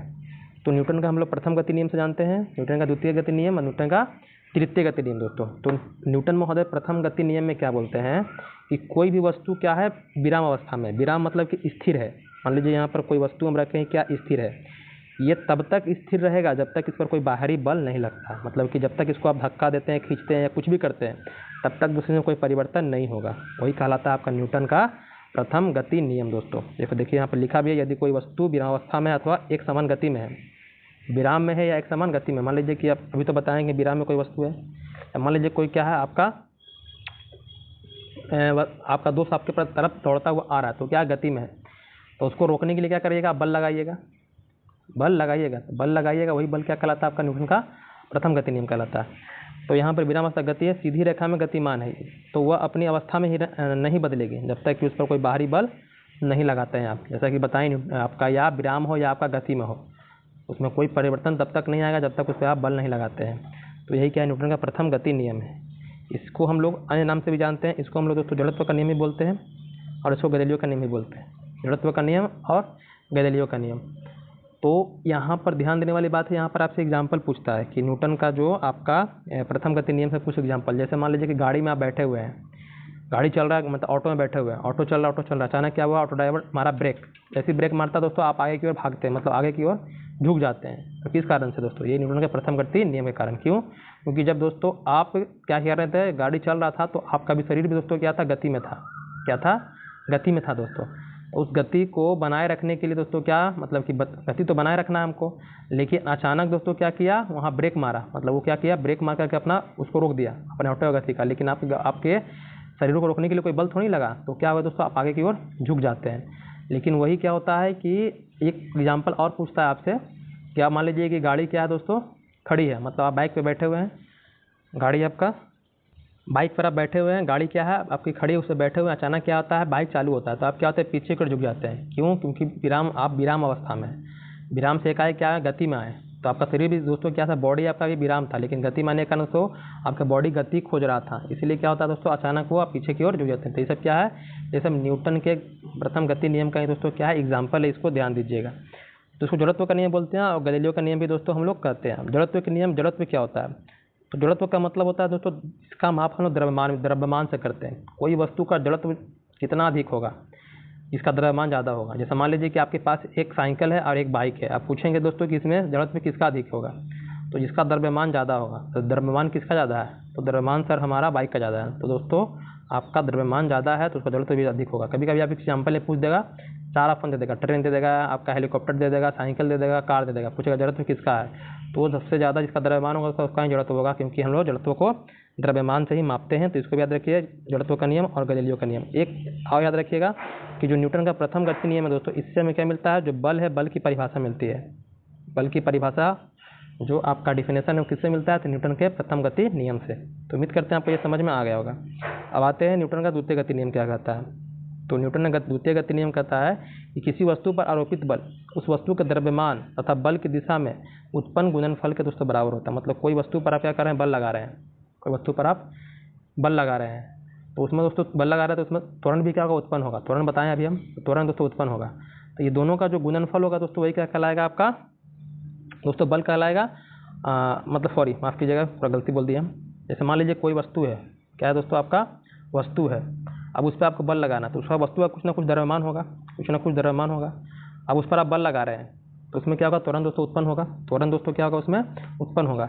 तो द्रव्यमान है और जो त्वरण है, जो आपका त्वरण जिसको हम इंग्लिश में एक्सेलरेशन बोलते हैं, तो इसका दोनों का जो गुणनफल होता है दोस्तों वही कहलाता है आपका क्या, न्यूटन का द्वितीय गति नियम। इससे दोस्तों क्या मिलता है, इसमें बल का जो परिभाषा, मतलब कि परिभाषा तो मिल गया फर्स्ट नियम से, जो फार्मूला होता है बल का दोस्तों ये मिलता है हमको कहाँ से, तो ये आपके न्यूटन के द्वितीय गति नियम से दोस्तों। न्यूटन के द्वितीय गति नियम से हमें क्या मिलता है दोस्तों, आपका मिलता है हमें फॉर्मूला। तो यहाँ पर अगर आपसे पूछ दे कि इसका मात्रक क्या होता है, तो एक तो मात्रक आपका न्यूटन होता ही होता है, क्योंकि बल की खोज किसने की थी, न्यूटन ने की थी। अब इसको न्यूटन के अलावा और क्या मात्रक हो सकता है, तो द्रव्यमान का मात्रक क्या होता है, केजी होता है, और त्वरण का मात्रक क्या होता है, तो हम भी पता किए थे अभी कि न्यूटन मीटर प्रति सेकंड स्क्वायर होता है। तो केजी मीटर प्रति सेकंड स्क्वायर को हम लोग क्या बोलते हैं, न्यूटन बोलते हैं। तो क्या सर इसका कुछ एग्जाम्पल है क्या इसका, न्यूटन गति के दूसरे नियम का, तो बिल्कुल है आपका। क्रिकेट अगर आप खेले होंगे तो वहाँ पर देखते हैं क्रिकेट में बैट्समैन क्या करता है, आपको बॉल को क्या करता है, हिट करता है। तो हिट करता है दोस्तों, तो बॉल तेज़ी से, मतलब कि मान लीजिए हवा में है, तेज़ी से हवा में है, अब फील्डर क्या करता है, उसको कैच रोकने पकड़ने के लिए आता है। तो कैच पकड़ने के जब आता है दोस्तों, तो क्या करता है, वो अपने हाथ को पीछे की ओर करता है। क्यों करता है, क्योंकि दोस्तों वहाँ पर वो जो बॉल है, बॉल में बता दिए कि द्रव्यमान भी है और आपका उसमें स्पीड भी है, मतलब कि आपका त्वरण भी है। तो उसको ज़्यादा चोट ना लगे, इसीलिए क्या करता है दोस्तों, हाथ अपना पीछे करता है, क्योंकि अगर आगे करेगा दोस्तों तो क्या होगा, जो बल देख रहे हैं बल, वो दोस्तों तीव्र गति से वहाँ पर आगे काम करेगा, तो उसका हाथ में दोस्तों गंभीर रूप से वो घायल भी, मतलब चोट भी लग सकता है और वो घायल भी हो सकता है दोस्तों। तो यहाँ पर याद रखिएगा, क्रिकेट वाला कभी कभी आपसे पूछ जाता है। अब आते हैं आगे हम लोग ये तृतीय गति नियम के बारे में। तृतीय गति नियम के बारे में याद रखिए क्या है ये, न्यूटन का तृतीय गति नियम। तो जब कोई वस्तु, मतलब कि ये क्रिया प्रतिक्रिया पर निर्भर करता है। क्या है? क्रिया प्रतिक्रिया, मतलब कि हम लोग इसको याद रखते थे कि जैसा आप मेहनत कीजिएगा वैसा आपका परिणाम मिलेगा, मतलब कि जैसी करनी वैसी भरनी दोस्तों, इस तरह से हम इसको याद रखते थे। ये क्रिया प्रतिक्रिया पे क्या करता है दोस्तों, काम करता है। न्यूटन का तृतीय गति नियम है, जब कोई वस्तु पर किसी दूसरी वस्तु पर बल लगती है तो दूसरी वस्तु ही पहली वस्तु पर विपरीत दिशा में दोस्तों बल लगाती है। ये ध्यान दीजिएगा, जब आप किसी को हिट कर रहे हैं तो वो भी दोस्तों जितना उसके पास पावर होगा उतना ही पावर दोस्तों आपको हिट करेगा। ये क्या है दोस्तों, न्यूटन का तृतीय गति नियम है दोस्तों। आपके मेहनत पे भी निर्भर करता है ये, कि मतलब जैसा आप मेहनत कीजिएगा दोस्तों वैसा ही आपको परिणाम मिलेगा। मेहनत अच्छा कीजिएगा तो परिणाम अच्छा होगा, मेहनत दोस्तों आप नहीं कीजिएगा तो परिणाम दोस्तों आपका अच्छा नहीं होगा। तो समझिए कि न्यूटन गति का तृतीय नियम दोस्तों, इससे कुछ आप सीख सकते हैं। इसको हम लोग अन्य नाम क्रिया प्रतिक्रिया के नाम से भी दोस्तों जानते हैं। अब दोस्तों इसका कुछ एग्जाम्पल है सर? हाँ बिल्कुल एग्जाम्पल है। जब आप देखते होंगे रॉकेट लॉन्च होता है, रॉकेट लॉन्च छोड़ दीजिए आप, दीपावली होता है, दीपावली में देखते हैं कि रॉकेट होता है आपका, जिसको पटाखा, उसको जब आप छोड़ते हैं तो भी दोस्तों क्या करता है, न्यूटन के तृतीय गति नियम पे ही काम करता है। मतलब वो भी जो लॉन्च, मतलब कि लॉन्च समझिए, मतलब उड़ा, मतलब कि हवा में उड़ाते हैं तो क्या करते हैं वहाँ पर हम दोस्तों जब उसमें क्या करते हैं, चिंगारी लगाते हैं। चिंगारी लगाने का दोस्तों क्या होता है, जो रॉकेट का द्रव्यमान होता है, रॉकेट का द्रव्यमान होता है दोस्तों, क्या होता है, धीरे धीरे वो कम हो जाता है। तो धीरे धीरे वो कम होता है दोस्तों, तो वेग क्या होता है, वेग उसका बढ़ना शुरू करता है। मतलब वहाँ पर क्रिया प्रतिक्रिया काम करता है, क्रिया प्रतिक्रिया दोस्तों काम करता है। रॉकेट जो लॉन्च होता है इसरो के द्वारा दोस्तों, वहाँ पर भी क्या होता है, क्रिया प्रतिक्रिया ही काम करता है। या मान लीजिए कि कोई राइफल से मतलब क्या कर रहा है, फायरिंग कर रहा है, तो वहाँ दोस्तों क्या होता है, जिस मतलब गति से आपका क्या होता है, जो गोली राइफल से निकलता है दोस्तों, उसी मतलब तेज़ी से क्या होता है, आपका जो राइफल है पीछे की ओर दोस्तों क्या होता है, मतलब कि पीछे की ओर दोस्तों आता है। मतलब जिस गति से तेज़ी से गोली निकला आपका राइफल से, जितना स्पीड से गया उतना ही स्पीड से दोस्तों क्या होता है, आपका राइफल ही पीछे की ओर आता है। तो ये सब दोस्तों क्या होता है, ये क्रिया प्रतिक्रिया पे निर्भर करता है। ये ध्यान दीजिएगा, कौन? आपका न्यूटन का तृतीय गति नियम। अब उम्मीद करते हैं ये समझ में आ गया होगा। अब आते हैं हम संवेग के बारे में बात करते हैं। अब संवेग क्या होता है सर? तो संवेग होता है कि द्रव्यमान और वेग का जो गुणनफल होता है उसी को कहते हैं हम लोग संवेग कहते हैं। नहीं समझे सर? संवेग मतलब सिंपल समझिए कि चोट, पिटाई जो होता है दोस्तों वही क्या कहलाता है, संवेग कहलाता है। बचपन में दोस्तों स्कूल में जाते होंगे तब मैडम क्या करती होंगी, आपको हाथ पर छड़ी से मारती होंगी, तो सर वही छड़ी से जो पिटाई आपका हो रहा है वही क्या है दोस्तों, संवेग है।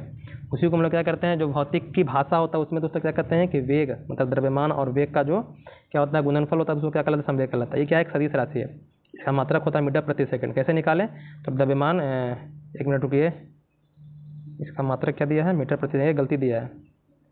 ये जो आपका मात्रक दिया संवेग का, ये क्या है, गलती है, इसको सही कर लीजिएगा। इसका मात्रक क्या होगा, मतलब ये ठीक है लेकिन यहाँ पर छोड़ दिया, केजी छोड़ दिया है। क्या छोड़ दिया, केजी छोड़ दिया है। मतलब यहाँ पर हो जाएगा केजी, मतलब केजी तो नहीं लिखा होगा, केजी मीटर प्रति सेकंड हो जाता है दोस्तों क्या, संवेग का मात्रक। संवेग का मात्रक, अगर आयाम निकालना होगा तो आयाम निकालने के लिए बता दिए, केजी या क्या लिखिएगा, एम लिखिएगा।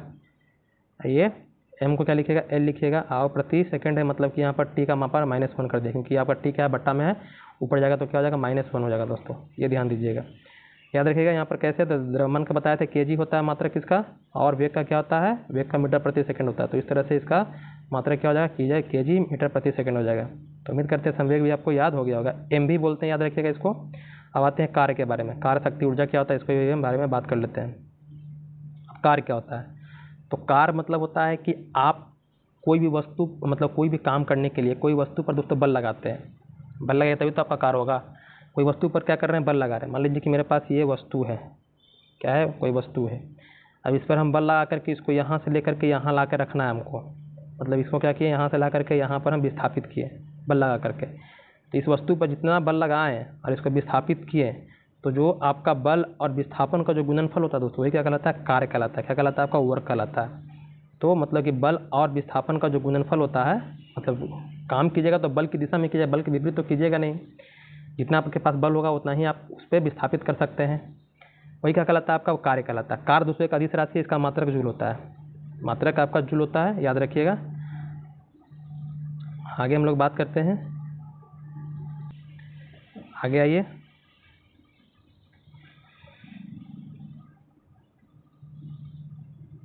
अब आगे आते हैं, आगे हमारा क्या है, तो आगे हम लोग कार्य देख लिया। कार्य के बाद क्या देखेंगे, शक्ति देखेंगे। शक्ति क्या होता है, तो शक्ति होता है कि किसी मशीन या कर्ता के द्वारा कार्य की दर, मतलब कि आप कितना समय में कितना काम कर रहे हैं, कितना समय में कितना काम कर रहे हैं, 1 घंटा में कितना कर रहे हैं, 2 घंटा में कितना कर रहे हैं, 5 मिनट में कितना कर रहे हैं। तो जो आपका कार्य करने का जो दर है दोस्तों, वही क्या कहलाता है, आपका शक्ति कहलाता है। क्या कहलाता है, शक्ति कहलाता है। कोई मशीन हो, मशीन भी काम करता है आपका, करता मतलब हम लोग भी काम करते हैं, तो कितना समय में कितना काम कर रहे हैं दोस्तों, क्या कहलाता है, आपका शक्ति कहलाता है। तो शक्ति का फॉर्मूला होता है वर्क बटा टी, मतलब कार्य बटा समय, मतलब कि ये फॉर्मूला याद रखिएगा। जब याद रखे तो यहाँ से आपका क्या निकल जाएगा, आपका दोस्तों निकल जाएगा आपका मात्रक निकल जाएगा। तो कार्य का मात्रक दोस्तों क्या होता है, आपका शक्ति का मात्रक होता है दोस्तों जूल प्रति सेकंड, या इसी को बोलते हैं वाट। तो कार्य का मात्रक होता है जूल और टाइम का होता है सेकंड। तो जूल प्रति सेकंड बोलिए, इसी को हम लोग बोलते हैं क्या, दूसरे शब्दों में वाट बोलते हैं। शक्ति का मात्रक क्या होता है, वाट होता है। एक अश्व शक्ति, जो बड़े बड़े मशीन होते हैं दोस्तों, जो बड़ा बड़ा मशीन जो कारखानों में काम करते हैं, तो उसकी हम लोग कार्य शक्ति को जो मापते हैं दोस्तों, क्या मापते हैं हम लोग अश्व शक्ति मापते हैं। तो जो एक अश्व शक्ति का जो मतलब कि कितना होता है वाट, उसमें तो 746 वाट होता है, याद रखिएगा एक अश्व शक्ति। अब जो ऊर्जा के बारे में बात करते हैं कि ऊर्जा क्या होता है, तो जो कार्य करने की आपकी क्षमता होती है, कार्य करने की क्षमता होती है, कितना देर तक आप काम कर सकते हैं, वही क्या कहलाता है दोस्तों, आपकी ऊर्जा कहलाती है। तो जो कार्य, इसके बारे में फिर बताएंगे, इसके बारे में पहले ये देख लीजिए ऊर्जा के बारे में, कि यदि किसी वस्तु के कार्य करने की जो क्षमता होती है वो क्या कहलाती है, आपकी ऊर्जा कहलाती है। ऊर्जा एक अदिश राशि है, मात्रक इसका जूल होता है, मतलब कि याद रखिएगा कार्य और ऊर्जा का मात्रक दोनों का क्या होता है, सेम होता है। बल और भार का मात्रक न्यूटन होता है, दोनों का सेम होता है। कभी कभी एग्जाम में इस तरह से आपको पूछ देगा, जब PYQ कराएंगे तो आपको वहाँ देखने के लिए मिलेगा। ऊर्जा होते हैं दोस्तों, ऊर्जा आपके बहुत प्रकार के होते हैं। एक होता है आपका यांत्रिक ऊर्जा होते हैं, प्रकाश ऊर्जा होता है, ध्वनि ऊर्जा, ये सभी में क्या होता है दोस्तों, ऊर्जा होता है। आप ऊर्जा संरक्षण का सिद्धांत पढ़ते होंगे। ऊर्जा संरक्षण सिद्धांत कहा जाता है कि हमको ऊर्जा तो ना तो बना सकते हैं, ना ही इसको समाप्त कर सकते हैं, मतलब कि ना ही इसको हम निर्माण कर सकते हैं, ना ही इसको खत्म कर सकते हैं। क्या कर सकते हैं, बल्कि एक रूप से हम दूसरे रूप में परिवर्तित कर सकते हैं, बस इसका हम रूपांतरण कर सकते हैं। वही क्या कहलाता है, आपका ऊर्जा संरक्षण का सिद्धांत कहलाता है दोस्तों, इसको भी ध्यान रखना है आपको। आगे हम बात कर रहे थे ये ऊर्जा का व्यावसायिक मात्रक क्या होता है। तो ऊर्जा का व्यावसायिक मात्रक होता है दोस्तों किलोवाट घंटा, किलोवाट घंटा याद रखिएगा। मतलब कि वाट, किलो वाट लगा रहेगा और वाट के साथ दोस्तों आपका समय लगा रहेगा, तो ऊर्जा का मात्रक होगा। ये नहीं कि आप शक्ति या कर दीजिएगा, शक्ति में दोस्तों आपका समय नहीं आता है। तो किलोवाट घंटा दोस्तों, जिसको KW से लिखते हैं, 1 किलोवाट घंटा में आपका होता है 3.6 × 10⁻⁶ जूल होता है, जिसको हम लोग 1 यूनिट दोस्तों कहते हैं। इसी को क्या कहते हैं हम लोग, 1 यूनिट कहते हैं। हमारा जो बिजली बिल आता है 1 यूनिट 2 यूनिट वाला है, उसको भी निकालना सिखाएंगे आज आपको। चलिए आगे करते हैं। अब यांत्रिक ऊर्जा क्या होता है, तो दोस्तों यांत्रिक ऊर्जा होता है जब गैतीय ऊर्जा और हम लोग इसी से ऊर्जा दोनों साथ साथ काम करता है दोस्तों, क्या कहलाता है, आपका यांत्रिक ऊर्जा कहलाता है। याद रखिएगा यांत्रिक ऊर्जा बोलेगा क्या है, तो जब गैतीय ऊर्जा मतलब कोई वस्तु गति में भी है और स्थिति में भी है, दोनों में है दोस्तों, तो क्या कहलाएगा, आपका यांत्रिक ऊर्जा कहलाएगा। अब गैतीय ऊर्जा क्या होती है और यांत्रिक ऊर्जा क्या, आपका स्थितिज ऊर्जा क्या होती है, इसको हम लोग काइनेटिक एनर्जी बोलते हैं।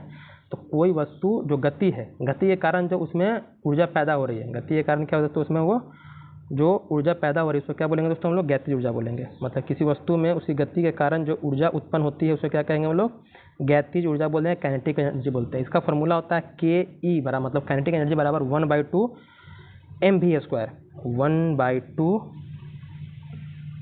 mv²। m का मतलब हो गया आपका क्या, m का मतलब हो गया मास, मतलब द्रव्यमान, और v का मतलब हो गया वेग। क्या हो गया, v का मतलब वेग। याद रखिएगा mv² मतलब मास इंटू वेग स्क्वायर। यहाँ पर देखिए मास मतलब द्रव्यमान और वेग मतलब वही चाल हो गया आपका, या वेलोसिटी बोलिए या वेग बोलिए दोस्तों।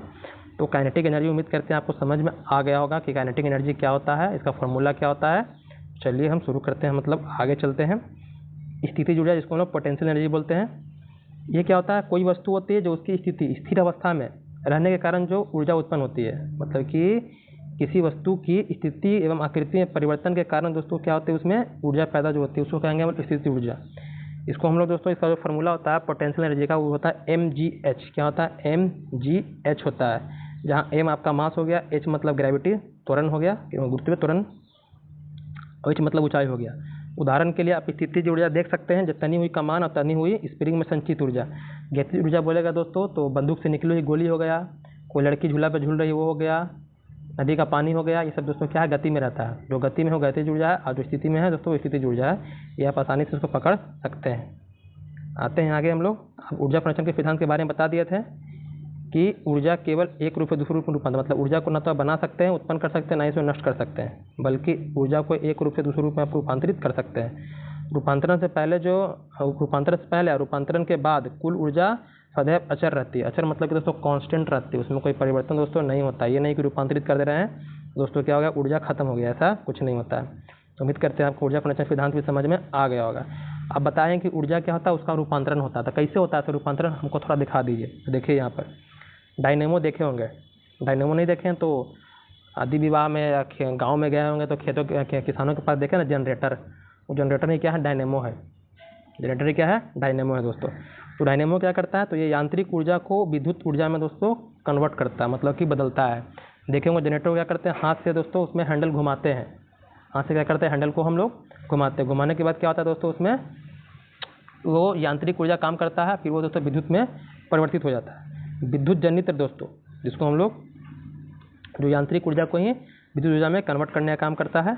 तो डायनेमो ही एक तरह का होता है, ये समझिए। वो जनरेटर की बात हो रहा है। विद्युत मोटर जो विद्युत ऊर्जा को यांत्रिक ऊर्जा में बदलना, मतलब ये दो आप देख रहे हैं ना, ये हमेशा पूछता है, विद्युत जनित्र और विद्युत मोटर। टरबाइन यांत्रिक ऊर्जा को विद्युत ऊर्जा में बदलता है। लाउड स्पीकर विद्युत ऊर्जा को ध्वनि ऊर्जा में बदलता है। फोटो इलेक्ट्रिक सेल दोस्तों प्रकाश ऊर्जा को विद्युत ऊर्जा में बदलता है। फोटो इलेक्ट्रिक सेल सौर ऊर्जा की बात बात कर रहे हैं, वो प्रकाश से जो ऊर्जा मिलती है उसको क्या करता है, विद्युत ऊर्जा में कन्वर्ट करता है दोस्तों। और ये बहुत सारे एग्जाम्पल हैं, जब आपके पास सामने आएंगे वो आप समझ में आ जाएगा। जैसे मोमबत्ती आपका हो गया, बल्ब हो गया। बल्ब क्या करता है, विद्युत ऊर्जा को प्रकाश ऊर्जा में परिवर्तित करता है। तो जब आपके सामने आएगा दोस्तों आप आसानी से पकड़ लीजिएगा, ऐसा कोई बात नहीं है, बस खाली कॉन्सेप्ट को याद रखिएगा। अब न्यूटन महोदय का गुरुत्वाकर्षण का नियम भी देख लेते हैं। अब गुरुत्वाकर्षण का नियम क्या है, ये गुरुत्वाकर्षण होता क्या है। तो गुरुत्वाकर्षण दोस्तों जो होता है वो एक तरह का खिंचाव बल होता है। क्या होता है, खिंचाव बल होता है, जो आपको ब्रह्मांड में कहीं भी देखने के लिए मिलेगा। ये सिर्फ पृथ्वी पर देखने के लिए नहीं मिलेगा। ये दोस्तों क्या होता है, पिंड के जो आकार होते हैं, द्रव्यमान होते हैं, तो उस पर निर्भर करता है। जैसे मान लीजिए कि हमारी पृथ्वी में क्या गुरुत्वाकर्षण बल है, हमारे में भी गुरुत्वाकर्षण बल है। हमारी पृथ्वी में जितनी भी जो आप चीज़ें देख रहे हैं, या बचपन में आप छोड़िए, बचपन छोड़िए ना, अभी भी कोई चीज़ आप ऊपर फेंकते हो तो नीचे आ जाता है। ऊपर फेंकने पर क्या होता है दोस्तों, नीचे आ जाता है। क्यों आ जाता है दोस्तों, क्योंकि पृथ्वी में क्या है, वो जो वस्तु को आप ऊपर फेंकें ऊपर ज़्यादा गुरुत्वाकर्षण बल है। एक स्पीड होता है, स्पीड जिसको हम प्लान वेग बोलते हैं, उस स्पीड से फेंक दीजिएगा तो वापस पृथ्वी पर नहीं आ पाएगा। लेकिन उस स्पीड से फेंकना आपके लिए बस की बात नहीं है, वो मशीन के द्वारा ही दोस्तों हो सकता है।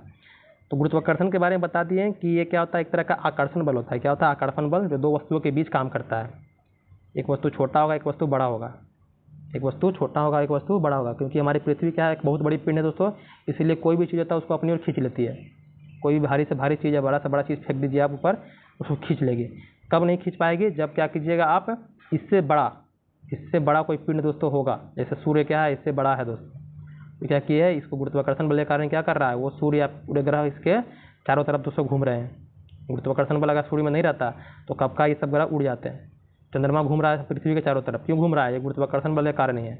अगर हमारे पृथ्वी पर गुरुत्वाकर्षण बल नहीं होता दोस्तों तो चंद्रमा कब का दूसरी जगह पर उड़ कर चला जाता दोस्तों, मतलब कहाँ भाग जाता किसी को पता नहीं है दोस्तों। तो उम्मीद करते हैं ये जो बात हम बता रहे हैं वो समझ में आपको आ रही होगी। दो पिंडों के मध्य लगने वाला आकर्षण बल को दोस्तों क्या कहते हैं हम लोग, परिमाण दोनों पिंडों के द्रव्यमान के गुणनफल का होता है। यहाँ पर देखिए क्या बोला है, दो पिंड मतलब कोई वस्तु है, लगने वाले आकर्षण बल, ये एक वस्तु m1 है जो बड़ा है, ये m2 मतलब छोटा, मतलब इसका द्रव्यमान ज़्यादा है, इसका द्रव्यमान कम है। परिमाण आकर्षण बल का परिमाण दोनों पिंडों के द्रव्यमान के गुणनफल के अनुक्रमानुपाती तथा उसके बीच की दूरी के व्युत्क्रमानुपाती होता है। अनुक्रमानुपाती मतलब सीधा, अगर आप बढ़ रहे हैं तो हमें बढ़ोतरी होगी, तो आप में अगर कुछ बढ़ोतरी हो रहा है तो हमें बढ़ोतरी होगी। और व्युत्क्रमानुपाती मतलब कि उल्टा, अगर आप में बढ़ोतरी हो रही तो हमें क्या होगी दोस्तों, हम घटेंगे। आप बढ़िएगा तो हम घटेंगे, हम घटेंगे तो आप बढ़िएगा।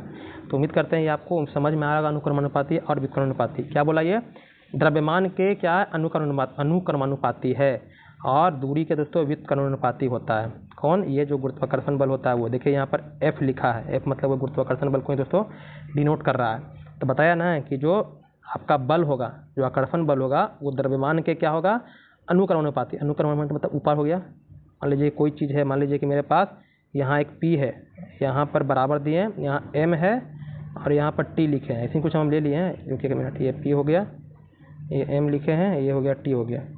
तो ये P है दोस्तों, इसके क्या है, अनुक्रमानुपाती, मतलब कि P अगर बढ़ता है तो M बढ़ता है, M बढ़ेगा तो P बढ़ेगा। और जो ये पी है टी का क्या है दोस्तों, व्युत्क्रमानुपाती, मतलब कि उल्टा है। अगर ये बढ़ता है तो ये घटता है, ये घटेगा तो ये बढ़ेगा दोस्तों। समझे क्या बोले हम, ये समझ गए होंगे। तो इसी तरह से ये शब्द को दोस्तों समझाने का प्रयास किए। तो जो आपका गुरुत्वाकर्षण बल होता है, जो ये द्रव्यमान के अनुक्रमानुपाती, और जो दूरी है, दूरी को दोस्तों यहाँ पर आर लिख रहा है। क्या लिख रहा है, आर। इसके बीच में देखिए दूरी है ना ये, तो इसको आर लिख रहा है, आर स्क्वायर। तो इस तरह से क्या होता है, ये आपका जो जी है दोस्तों, ये क्या है, एक नियतांक है, जिसको हम लोग गुरुत्वाकर्षण का नियतांक कहते हैं। तो F बराबर एक फार्मूला बन के निकलता है, जी आपका नियतांक है, मतलब ये कांस्टेंट है। तो ये m1 इंटू m2 बटा आर स्क्वायर दोस्तों। यहाँ पर देखिए सब चीज़ का नाम दिया है। m1 मतलब पहला पिंड, m2 मतलब दूसरा पिंड, और r दोनों पिंड के बीच की दूरी हो गया। g क्या है, गुरुत्वाकर्षण का नियतांक है, जिसका मान आपको याद रखना। दो जी आप फिजिक्स में पढ़े होंगे, एक बड़ा वाला जी बोलते होंगे, एक छोटा वाला जी बोलते हैं। तो छोटा वाला जी को बोलते हैं गुरुत्वीय त्वरण। क्या बोलते हैं, गुरुत्वीय त्वरण, जिसका मान कितना होता है, 9.8 मीटर प्रति सेकंड स्क्वायर। और ये बड़ा वाला जी है दोस्तों, इसका मान होता है 6.67 इंटू 10⁻11 न्यूटन मीटर स्क्वायर प्रति केजी स्क्वायर। और पृथ्वी का पलायन वेग याद रखिए कितना है, 11.2 किलोमीटर प्रति सेकंड। बता दिए थे हम कि कोई वस्तु को आप पृथ्वी से बाहर फेंक देना है कि पृथ्वी पर वापस नहीं आए। सर हाँ सर, नाश्ता कर लिए। अब आते हैं आगे बताएंगे पलायन वेग मतलब क्या हो गया, कि कोई वस्तु को आप पृथ्वी से बाहर की कक्षा में फेंकना चाहते हैं तो कितना स्पीड से फेंकिएगा, 1 सेकंड में आपको फेंकना है 11 किलोमीटर, तभी दोस्तों वो बाहर चल जाएगा। अब आते हैं लोलक। लोलक क्या होता है, लोलक कुछ नहीं होता है, मतलब कि एक आपके पास क्या है दोस्तों, एक पिंड है, मतलब कि यहाँ पर एक सेंटर है, और सेंटर के दोस्तों क्या होता है, ये इधर भी जा रहा है, इधर भी जा रहा है, मतलब डोल रहा है, जो डोलने का काम कर रहा है। झूला देखें, झूला पे झूले होंगे, या आप पेंडुलम घड़ी देखे होंगे दोस्तों, क्या है जो लटके हुए झूल रहा है दोस्तों, वही क्या है, लोलक कहलाता है। क्या कहलाता है वो, लोलक कहलाता है दोस्तों। तो इसको यहाँ एक केंद्र से दोस्तों इधर आ जाने में, इधर आने में कुछ समय भी लगता होगा, वही क्या कहलाता, समय कहलाता है दोस्तों आवर्तकाल। क्या कहलाता है, आवर्तकाल। तो यहाँ पर जो टाइम होता है वो यहाँ पर क्या होता है, √L मतलब लंबाई, और इसका होता है बाई दोस्तों जी, मतलब कि यहाँ पर बस यही समझना है कि जो आवर्तकाल होता है दोस्तों आपका लंबाई के अनुक्रमानुपाती होता है। मतलब कि अगर आपका लंबाई बढ़ेगा दोस्तों तो आपका टाइम भी बढ़ेगा। लंबाई अगर बढ़ता है तो टाइम भी बढ़ता है, लंबाई अगर घटता है तो आपका टाइम भी दोस्तों घटेगा। समझे हम क्या बोले हैं, लंबाई पे निर्भर दोस्तों करता है क्या, आपका आवर्तकाल निर्भर करता है। यहाँ एल मतलब जो लोलक की लंबाई है, और जी मतलब दोस्तों हो गया गुरुत्वीय त्वरण हो गया। गुरुत्वीय त्वरण तो आपका फिक्स है दोस्तों 9.8 मीटर प्रति सेकंड स्क्वायर हुआ है। ये पृथ्वी पर की बात हो रही है, ये पृथ्वी पर ही हो रही है। लोलक भी सब जगह काम नहीं करता है, हम पृथ्वी की बात कर रहे हैं, तो ये आपका 9.8 मीटर प्रति सेकंड स्क्वायर रहेगा। अब यहाँ पर देखिए, यहाँ पर क्या बोला है, तो अनंत लंबाई के सरल लोलक का आवर्तकाल दोस्तों आपका होता है 84.6 मिनट का होता है, लेकिन 2 सेकंड का आवर्तकाल वाला लोलक दोस्तों सेकंड लोलक कहलाता है। कभी कभी ये प्रश्न पूछता है कि सेकंड लोलक किसे कहते हैं, दो सेकंड का आवर्तकाल का जो लोलक होता है, जो अनंत लंबाई का होता है दोस्तों, वो उसका होता है 84.6 मिनट उसका आवर्तकाल होता है। कभी कभी आप एग्जाम में जब PYQ कराएंगे तो वहाँ पर लोलक का हम महत्व समझाएंगे, लेकिन यहाँ पर बस यही देखना है कि लंबाई के क्या था, अनुक्रमानुपाती होता है आवर्तकाल। अब आते हैं आगे, हम लोग प्रत्यास्था के बारे में समझते हैं। प्रत्यास्था क्या होती है, तो प्रत्यास्था आप बचपन में खेल खेले होंगे, बचपन में खेल खेले होंगे, हाथ में रबड़ लेकर के उसको खींचना, फिर इसको छोड़ देना, खींचना छोड़ देना दोस्तों, वही जो खींचना छोड़ देना होता है ना, वही कहलाता है प्रत्यास्था कहलाता है।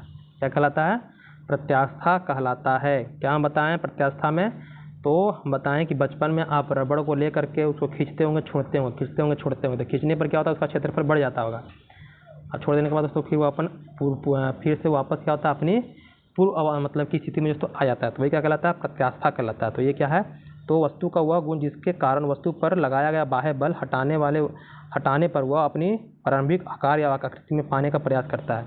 आप उसे बल लाकर उसको खींच करके उसका क्षेत्रफल बढ़ा दिए, लेकिन उसको जैसे ही बल को आप हटाएं तो फिर से वो अपने पहले वाली अवस्था में लाने का प्रयास करता है।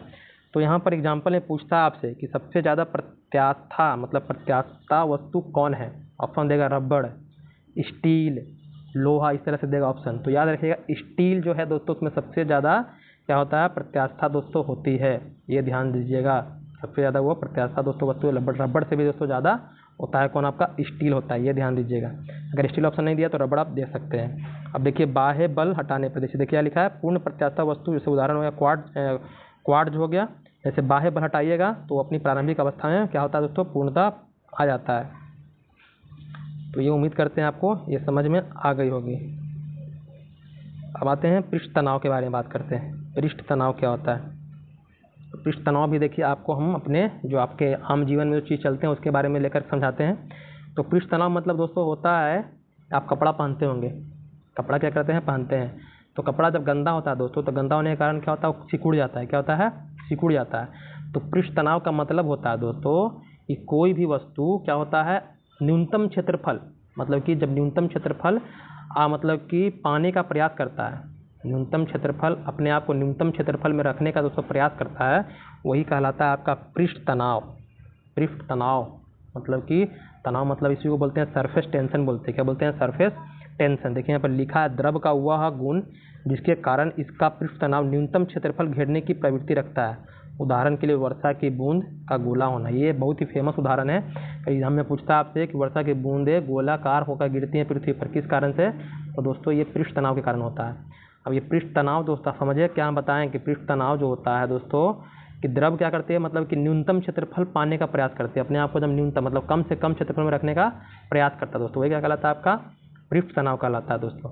अब देखते हैं कि कपड़ा जब गंदा होता है, उसमें क्या होता है, गंदा होता है, तो आप अगर सादा पानी में मतलब जो क्या है दोस्तों, आपका लवणीय मतलब कि जो आपका मीठा जल है या जो घर में पानी आता है उसमें आप कपड़ा धोइएगा दोस्तों, तो गंदापन दोस्तों नहीं जाता है, गंदापन नहीं जाता है, गंदापन मतलब कि पूरी तरह से नहीं जाता है। नहीं जाने का कारण क्या है दोस्तों, जो आपका पानी है, जो सादा जल है दोस्तों, वो क्या करता है, वो न्यूनतम क्षेत्रफल दोस्तों मतलब अपनाने का प्रयास करता है। लेकिन उसी में दोस्तों आप कुछ उसमें अलग चीज़ मिलाते हैं, जैसे आपका वॉशिंग पाउडर हो गया या कोई भी साबुन हो गया दोस्तों, उसे मिला करके जब अपने कपड़ा को दोस्तों वॉश करते हैं, तो वहाँ पर क्या होता है, जो आपका जल था दोस्तों, उसका पृष्ठ तनाव दोस्तों बढ़ जाता है। इससे कपड़ा दोस्तों, जो कपड़ा में जो गंदगी है दोस्तों, उसको आसानी से दोस्तों वो साफ करता है। इसको भी ध्यान दीजिएगा। इसका मात्रक होता है दोस्तों पृष्ठ तनाव का न्यूटन प्रति मीटर। क्या होता है, न्यूटन प्रति मीटर, इसको भी याद रखना है। उम्मीद करते हैं आपको पृष्ठ तनाव भी समझने में कोई दिक्कत नहीं आई होगी। अब बात करते हैं ससंजक बल और असंजक बल। ससंजक बल क्या होता है, असंजक बल क्या होता है, तो ससंजक बल का मतलब होता है दोस्तों कि एक ही पदार्थ के अणु होते हैं, उनके बीच जो आकर्षण बल लगता है, मतलब एक दूसरे को आकर्षित करते हैं, तो उसके बीच में जो बल लगता है, एक ही पदार्थ बता रहे हैं, जैसे मान लीजिए कि जल ही जल है, जल भी है, जल ही है, दोनों एक ही पदार्थ है, तो इनके बीच में जो आकर्षण बल लगेगा दोस्तों कहलाएगा ससंजक बल। लेकिन एक जगह पानी है और एक जगह पर क्या है, यहाँ पर कुछ ऑन है, मतलब मान लीजिए शीशा है, तो इनके बीच जो लगेगा दोस्तों वो कहलाएगा आपका असंजक बल। एक ही पदार्थ के अणुओं के बीच जो लगता है वो कहलाता है ससंजक बल, और अलग अलग पदार्थों के अणुओं के बीच जो लगता है वो कहलाता है आपका असंजक बल। तो उम्मीद करते हैं ये भी आपको समझ में आ गया होगा। अब बात करते हैं केशिकत्व। अब ये केशिकत्व क्या होता है, तो केशिकत्व कोई बड़ा चीज़ नहीं है दोस्तों।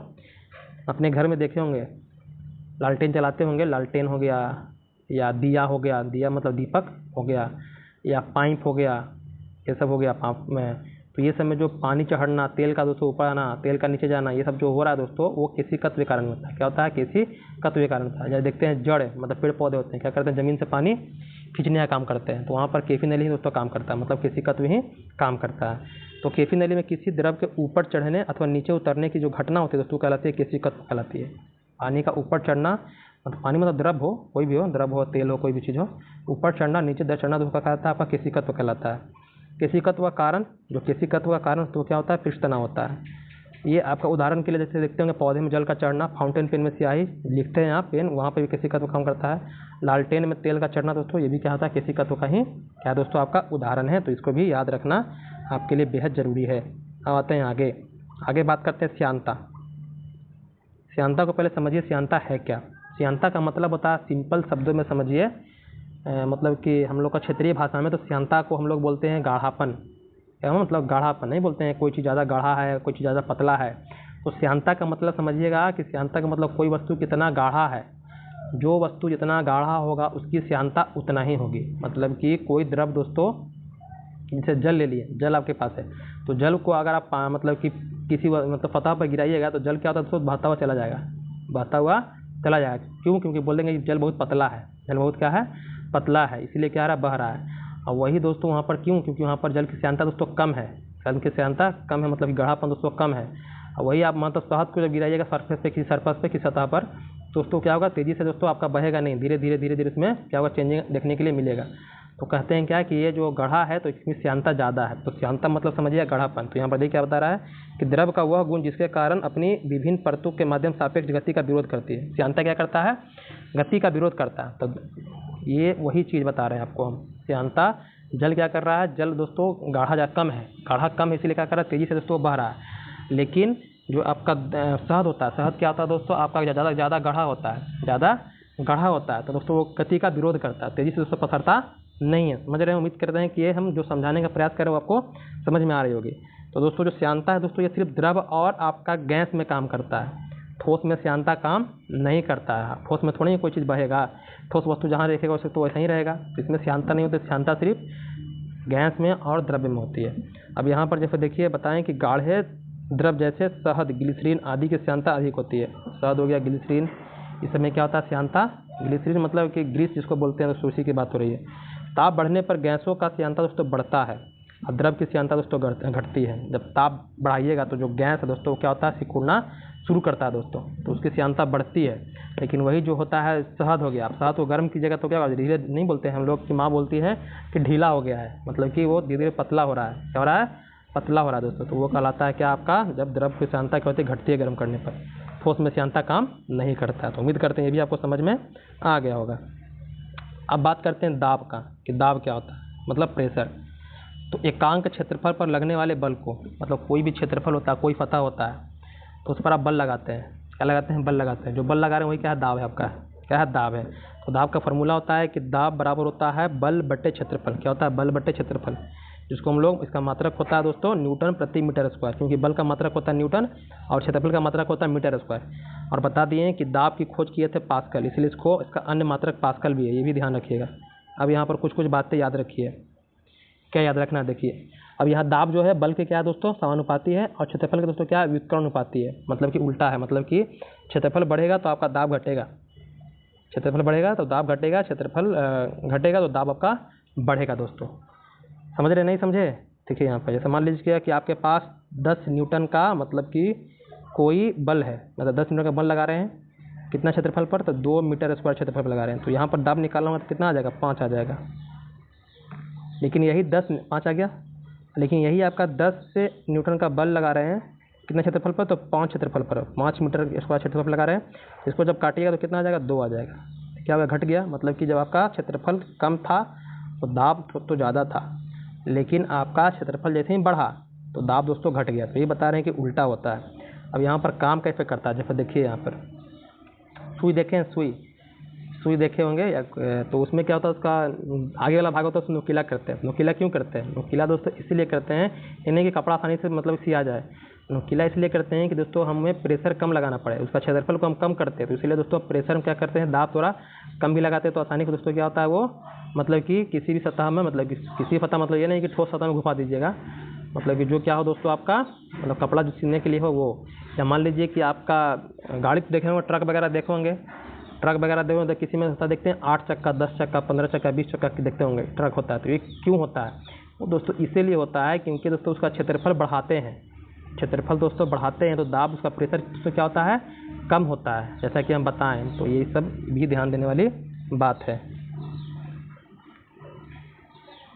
या एक सिंपल उदाहरण देखते होंगे कि कोई दलदल में डूब जाता है कोई व्यक्ति, तो दलदल में जब डूबता है तो उसको आदमी बोलता है कि भाई सीधा मत रहना, थोड़ा सा हाथ पैर इधर उधर फैला लो। क्यों फैला लो, क्योंकि अपना क्षेत्रफल बढ़ा लो। क्षेत्रफल जैसे ही बढ़ा देगा तुम्हारा दाब क्या हो जाएगा, कम हो जाएगा, मतलब प्रेशर दोस्तों कम लगेगा। अब थोड़ा आते हैं उत्प्लावन बल के बारे में। किसके बारे में बात करेंगे, उत्प्लावन बल। ये उत्प्लावन बल क्या है सर, तो उत्प्लावन बल दोस्तों कुछ और नहीं है, मतलब कोई बड़ी बात नहीं है। आप घर में बैठे जब नहाते होंगे तो आपके पास जो मग होगा या कोई भी चीज़ होगा जिससे नहाने के लिए वस्तु होगा, तो उसको जब अपन जल में डुबाते हैं दोस्तों, जल में डुबाते हैं तो पानी में डूबने के बाद दोस्तों आपको लगता है कि क्या कोई यहाँ पर मतलब कि आभासी मतलब भार होगा उसमें ना, तो लग रहा है कि कोई मतलब आपको प्रतीत ही नहीं हो रहा है कि ये भारी है। पानी को डुबाने के बाद उसमें पानी जब बढ़ता है डूब जाता है तो आप उसको ऐसे भी मतलब हल्का ही पकड़ के रखिएगा ना, तो लगेगा कि एकदम हल्का है, मतलब इसमें कोई भार नहीं है। तो वही दोस्तों क्या आपका उत्प्लावन बल है। तो यहाँ पर समझिए क्या है कि वस्तु द्रव में डूबने पर भार में दोस्तों कमी, मतलब आभास होता है कि क्या है, कमी हो गई है।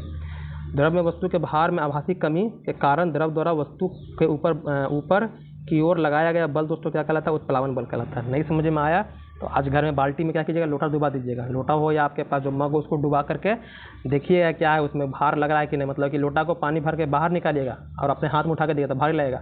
उसी को जब डुबा दीजिएगा पानी में, आप पकड़ रहिएगा तब उसको लग रहा है कि भारी है ही नहीं। वहाँ पर क्या काम करता है, वहाँ पर दोस्तों आपका उत्प्लावन बल काम कर रहा है। क्या कर रहा है, उत्प्लावन बल। अब आते हैं आर्किमिडीज के सिद्धांत के बारे में, आर्किमिडीज महोदय के बारे में। फ्लोटिंग थ्योरी के बारे में बात करेगा तो आर्किमिडीज ने ही दिया था, याद रखिएगा। जब कोई वस्तु किसी भी द्रव में आंशिक मतलब थोड़ा या पूर्ण रूप से डुबाई जाती है तो उसके भार में दोस्तों आभासी कमी होती है। प्लावन बल के बारे में बताया, भार में आभासी कमी द्रव द्वारा हटाए गए द्रव के भार के बराबर होता है। अब ये कमी क्यों आ रहा है? कमी दोस्तों इसलिए आ रहा है क्योंकि जो आप उसको डुबाएं, द्रव में डुबाएं, तो द्रव में डुबाएं तो उसके द्वारा जितना द्रव में जो पानी हटा मतलब उससे पानी दोस्तों धीरे धीरे क्या हुआ, भरा, तो वो दोस्तों क्या किया, उसको कवर कर लिया। क्या कवर कर लिया, तो उसी कवर जो किया उसी के कारण दोस्तों क्या होता है, आपको ये कमी महसूस होता है। इसको क्या बोलते हैं हम लोग, आर्किमिडीज ने तो इसको बताने का काम किया था। अब आते हैं ताप के बारे में बात करते हैं कि ताप क्या होता है। ताप तो आप समझते ही होंगे ताप क्या होता है। तो ताप को मापने के लिए ताप मापी होता है, ताप मापी होता है, फ़ारेनहाइट में मापते हैं ना, क्या उसको बोलते हैं, थर्मामीटर, उसी को ताप मापी बोल रहे हैं। ताप मापने के पैमाने होते हैं सेल्सियस पैमाना, केल्विन, फ़ारेनहाइट। सेल्सियस, केल्विन और फ़ारेनहाइट में चक्कर से हम तापमान को उसको मापते हैं। तो समझिए कि पैमाना है यह किसी वस्तु की उष्णता और शीतलता की अपेक्षिक माप है। मतलब कि कोई वस्तु कितना गर्म है कितना ठंडा है दोस्तों, उसको मापने का मतलब उसके ताप को बताने का काम करता है। ताप मतलब ये मत समझिए कि सिर्फ गर्मी, हम सिर्फ गर्म को बताएंगे। ताप मतलब दोस्तों तापमान मतलब कि कितना ठंडा है वो भी मतलब बताते हैं। तो एक परम शून्य ताप होता है, परम शून्य ताप, नहीं सुने सुन लीजिए, परम शून्य ताप क्या होता है। परम शून्य मतलब कि कोई वस्तु कितना कम से कम उसका न्यूनतम तापमान हो सकता है। तो जो कम से कम न्यूनतम तापमान दोस्तों होता है उसी को हम लोग बोलते हैं परम शून्य तापमान। वो कितना होता है तो दोस्तों होता है -273 पॉइंट लगता है, 5 होता है, ये थोड़ा देख लीजिएगा। मतलब इससे नीचे कोई किसी भी वस्तु का तापमान दोस्तों नहीं हो सकता है। मतलब कि आप बोल दिया कि कोई वस्तु का तापमान -500 डिग्री सेल्सियस है तो दोस्तों ये गलती है। ये इससे नीचे मतलब कि जो 273 बताएं उससे नीचे दोस्तों तापमान नहीं हो सकता है, वो अंत है, उससे नीचे नहीं होगा। उसी को बोलते हैं परम शून्य ताप। क्या बोलते हैं, परम शून्य ताप दोस्तों, ये ध्यान दीजिएगा। अधिक से अधिक कितना भी हो सकता है, लाख, करोड़, अरब, खरब कुछ भी हो सकता है, लेकिन न्यूनतम दोस्तों आपका -273.5 जो होता है डिग्री सेल्सियस, तो उससे कम तापमान दोस्तों नहीं हो सकता। तो उम्मीद करते हैं ये भी आपको समझ में आ गया होगा। अब एक आपको ये जो आप डिग्री सेल्सियस केल्विन दे रहा है या आपका फ़ारेनहाइट में बदलने के लिए देता है कोई कभी कभी प्रश्न आपको, तो एक आपको हम देते हैं फार्मूला जिसमें डिग्री सेल्सियस, फ़ारेनहाइट, रोमन सब आ जाएगा। क्या है सर फार्मूला, तो याद रखिएगा चलिए हम लिख देते हैं थोड़ा सा एक ब्लैक पेज पे। क्या याद रखना है भाई, तो याद रखना है आपको C/100 बराबर F-32/180। उसके बाद यहाँ पर ले लेते हैं केल्विन को, K-273/100, K-273 इसको याद रखिएगा।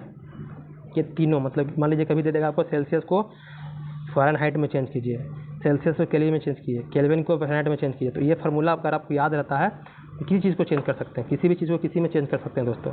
सेल्सियस को फ़ारेनहाइट में मतलब कि ये जब चेंज करने के लिए देगा तो आपको दोनों में से कोई एक देगा, या तो फ़ारेनहाइट दे देगा या तो सेल्सियस दे देगा दोस्तों। तो ये फार्मूला हमेशा याद रखिएगा, C/100 F-32/180 बराबर K-273/100 दोस्तों। एक आर भी होता है यहाँ पर बराबर में करके हम लोग R/80 भी लगते हैं, लेकिन रोमन दोस्तों बहुत कम देता है। तो बस यही याद रखना है आपको। तो उम्मीद करते हूँ आपको याद रहेगा। तो ये चीज़ वही दिया है, ज़्यादा कोई बड़ा बात है नहीं इसमें। अब बात करते हैं ऊष्मा के बारे में। ऊष्मा, तो ऊष्मा क्या है, ऊर्जा का दोस्तों एक रूप है। नहीं बोलते हैं ये कोई चीज़ बहुत गर्म है, बहुत ठंडा है दोस्तों, क्या ऊष्मा है। तो ऊष्मा का स्थानांतरण ताप में अंतर के कारण होता है। ताप में क्या होता है, अंतर के कारण। मान लीजिए कोई चीज़ यहाँ पर आपके पास कोई वस्तु है, यहाँ पर ये बहुत गर्म है, ये बहुत गर्म है, यहाँ पर क्या है, ये बहुत ठंडा है। क्या है, ठंडा है, समझ रहे हैं। ये बहुत गर्म है, यहाँ पर क्या ठंडा है।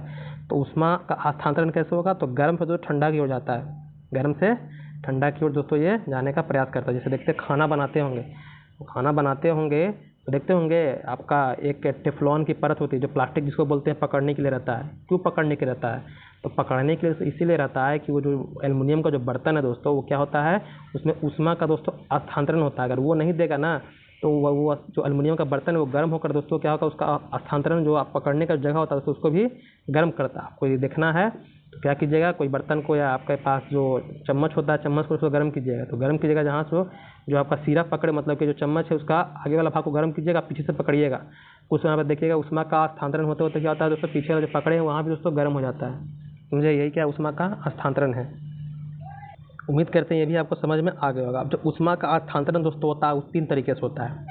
कौन कौन तरीका है सर, तो ऊष्मा जो संचरण करती है 3 तरीके से करती है। कौन कौन, तो एक होता है चालन विधि, क्या होता है, एक होता है आपका चालन विधि,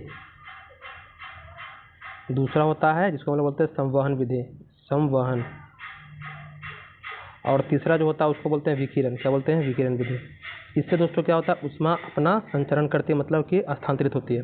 तो चालन विधि दोस्तों जिसमें क्या होता है, जिसमें ये ठोस में सिर्फ काम करता है, मतलब कि ठोस वस्तु कोई गर्म हो रही है, ठंडा हो रही है, दोस्तों ये चालन विधि से होता है। संवहन विधि दोस्तों आपका द्रव और गैस में काम करता है, द्रव और गैस में जो गर्म ठंडा जो होने वाला काम करता है दोस्तों, वो आपका संवहन विधि से होता है। और विकिरण जो होता है दोस्तों, विकिरण से जो निर्वात में गति करती है, क्या कहते हैं, निर्वात, मतलब जब सूर्य का प्रकाश हमारी पृथ्वी तक आ रही है, वायुमंडल को गर्म कर रही है, ये दोस्तों किसके कारण हो रहा है दोस्तों, तो विकिरण के कारण हो रहा है। क्या है, विकिरण के कारण। अगर बोलेगा कि सूर्य का प्रकाश पृथ्वी तक किस माध्यम से पहुंच रही है दोस्तों, तो विकिरण के माध्यम से पहुंच रही है दोस्तों। ये तीनों याद रखिएगा, ठोस में होता है, ये द्रव गैस में होता है, ये दोस्तों निर्वात में होता है, जहाँ पर कुछ भी नहीं है। अब आते हैं आगे हम लोग, ऊष्मा समझ गए। उर्ध्वपातन के बारे में जानते हैं, क्या होता है, कोई वस्तु ठोस है, ठोस है दोस्तों, तो ठोस में क्या होता है कि इसको बिना, अगर इसको हम क्या किए, गर्म किए, तो गर्म करने के बाद इससे द्रव नहीं बनता, सीधे क्या होता है, मतलब गैस में बदल देता है। मतलब कोई वस्तु ठोस से सीधा गैस से बदल रहा हो, क्या कहलाता है, उर्ध्वपातन कहलाता है। इसको सब्लिमेशन कहते हैं दोस्तों। कौन कौन सा वस्तु है, तो आयोडीन हो गया, कपूर जो आप डेली अपने घर में जलाते होंगे, शुष्क हिम, इसको ठोस CO2 कहते हैं। जो ठोस CO2 होता है, जिसको हम ठोस कार्बन डाइऑक्साइड बोलते हैं, उसी को दोस्तों शुष्क हिम भी कहा जाता है, याद रखिएगा, ठोस कार्बन डाइऑक्साइड, इसको शुष्क बर्फ भी कहा जाता है। ये भी ध्यान रखने वाली बात है दोस्तों आपके लिए। ये क्या है, तो उर्ध्वपातन का आपका उदाहरण है। अब आते हैं आगे, प्रकाश के बारे में थोड़ा बहुत और है, प्रकाश के बारे में थोड़ा देख लेते हैं। तो वीडियो लंबा हो गया, क्या क्या क्या आप देखें, क्या क्या बचा हुआ है, बताने के लिए बहुत है। चलिए यहाँ पर थोड़ा बात कर लेते हैं, अगर ज़्यादा लंबा हो जाएगा कि 1 घंटा 10 मिनट का हो गया है, तो आपको थोड़ा सा मतलब कि लंबा वीडियो देखना पसंद भी नहीं करते हैं, तो उम्मीद करते हैं यहीं तक छोड़ते हैं आज हम। अगर कोई समझने में दिक्कत आई होगी, कोई समस्या होगी, तो हमें कमेंट करके बताइएगा। बाकी थोड़ा सा बैकग्राउंड में थोड़ा सा कुछ आवाज़ आएगा, तो उसको मैनेज कर लीजिएगा। बाकी तैयारी दोस्तों अच्छे से कीजिएगा। कोई समस्या है तो हमें कमेंट कीजिएगा, और अपने दोस्तों को भी शेयर कीजिएगा जो दोस्तों तैयारी कर रहे हैं, जिनको एग्जाम देना है। बाकी हमारे चैनल पर तो डेली मतलब कि क्यूज भी चल रहा है, मतलब टेलीग्राम चैनल पर, उस पर जुड़ करके आप अपना जो तैयारी है उसको देख सकते हैं कि हाँ हम कितना पानी में, कितना पानी में नहीं है, हमारी तैयारी कैसी है। तो वहाँ पर दोस्तों आप टेस्ट दे के देखिएगा। बाकी हम मतलब कि वीकली या सप्ताह में 1 आध दिन भी मतलब कि मॉक टेस्ट भी दोस्तों लेते हैं, तो उससे भी आपको लाभ होगा, तो भी दिया कीजिएगा। बाकी तो आप अपने असर से दे ही रहे होंगे घर में बैठ करके, तो अभी अधिक से अधिक दोस्तों मॉक टेस्ट भी लगाइएगा, ताकि दोस्तों आपको पता चल सके। मॉक टेस्ट लगाइएगा दोस्तों तो OMR फीट पे लगाइएगा, OMR फीट, ताकि आपको दोस्तों वहाँ भी दिक्कत ना हो OMR फीट भरने में। बाकी दोस्तों तैयारी अच्छे से कीजिएगा। कोई भी हमारे लायक काम हो, कोई भी दिक्कत हो, कोई भी चैप्टर में कोई भी समस्या हो, तो दोस्तों हमें ज़रूर बताइएगा। हमें टेलीग्राम पर मैसेज कीजिएगा या हमें कमेंट बॉक्स में मैसेज कीजिएगा दोस्तों, उसका हम निदान जरूर देंगे। आगे तैयारी दोस्तों अच्छे से कीजिएगा। धन्यवाद।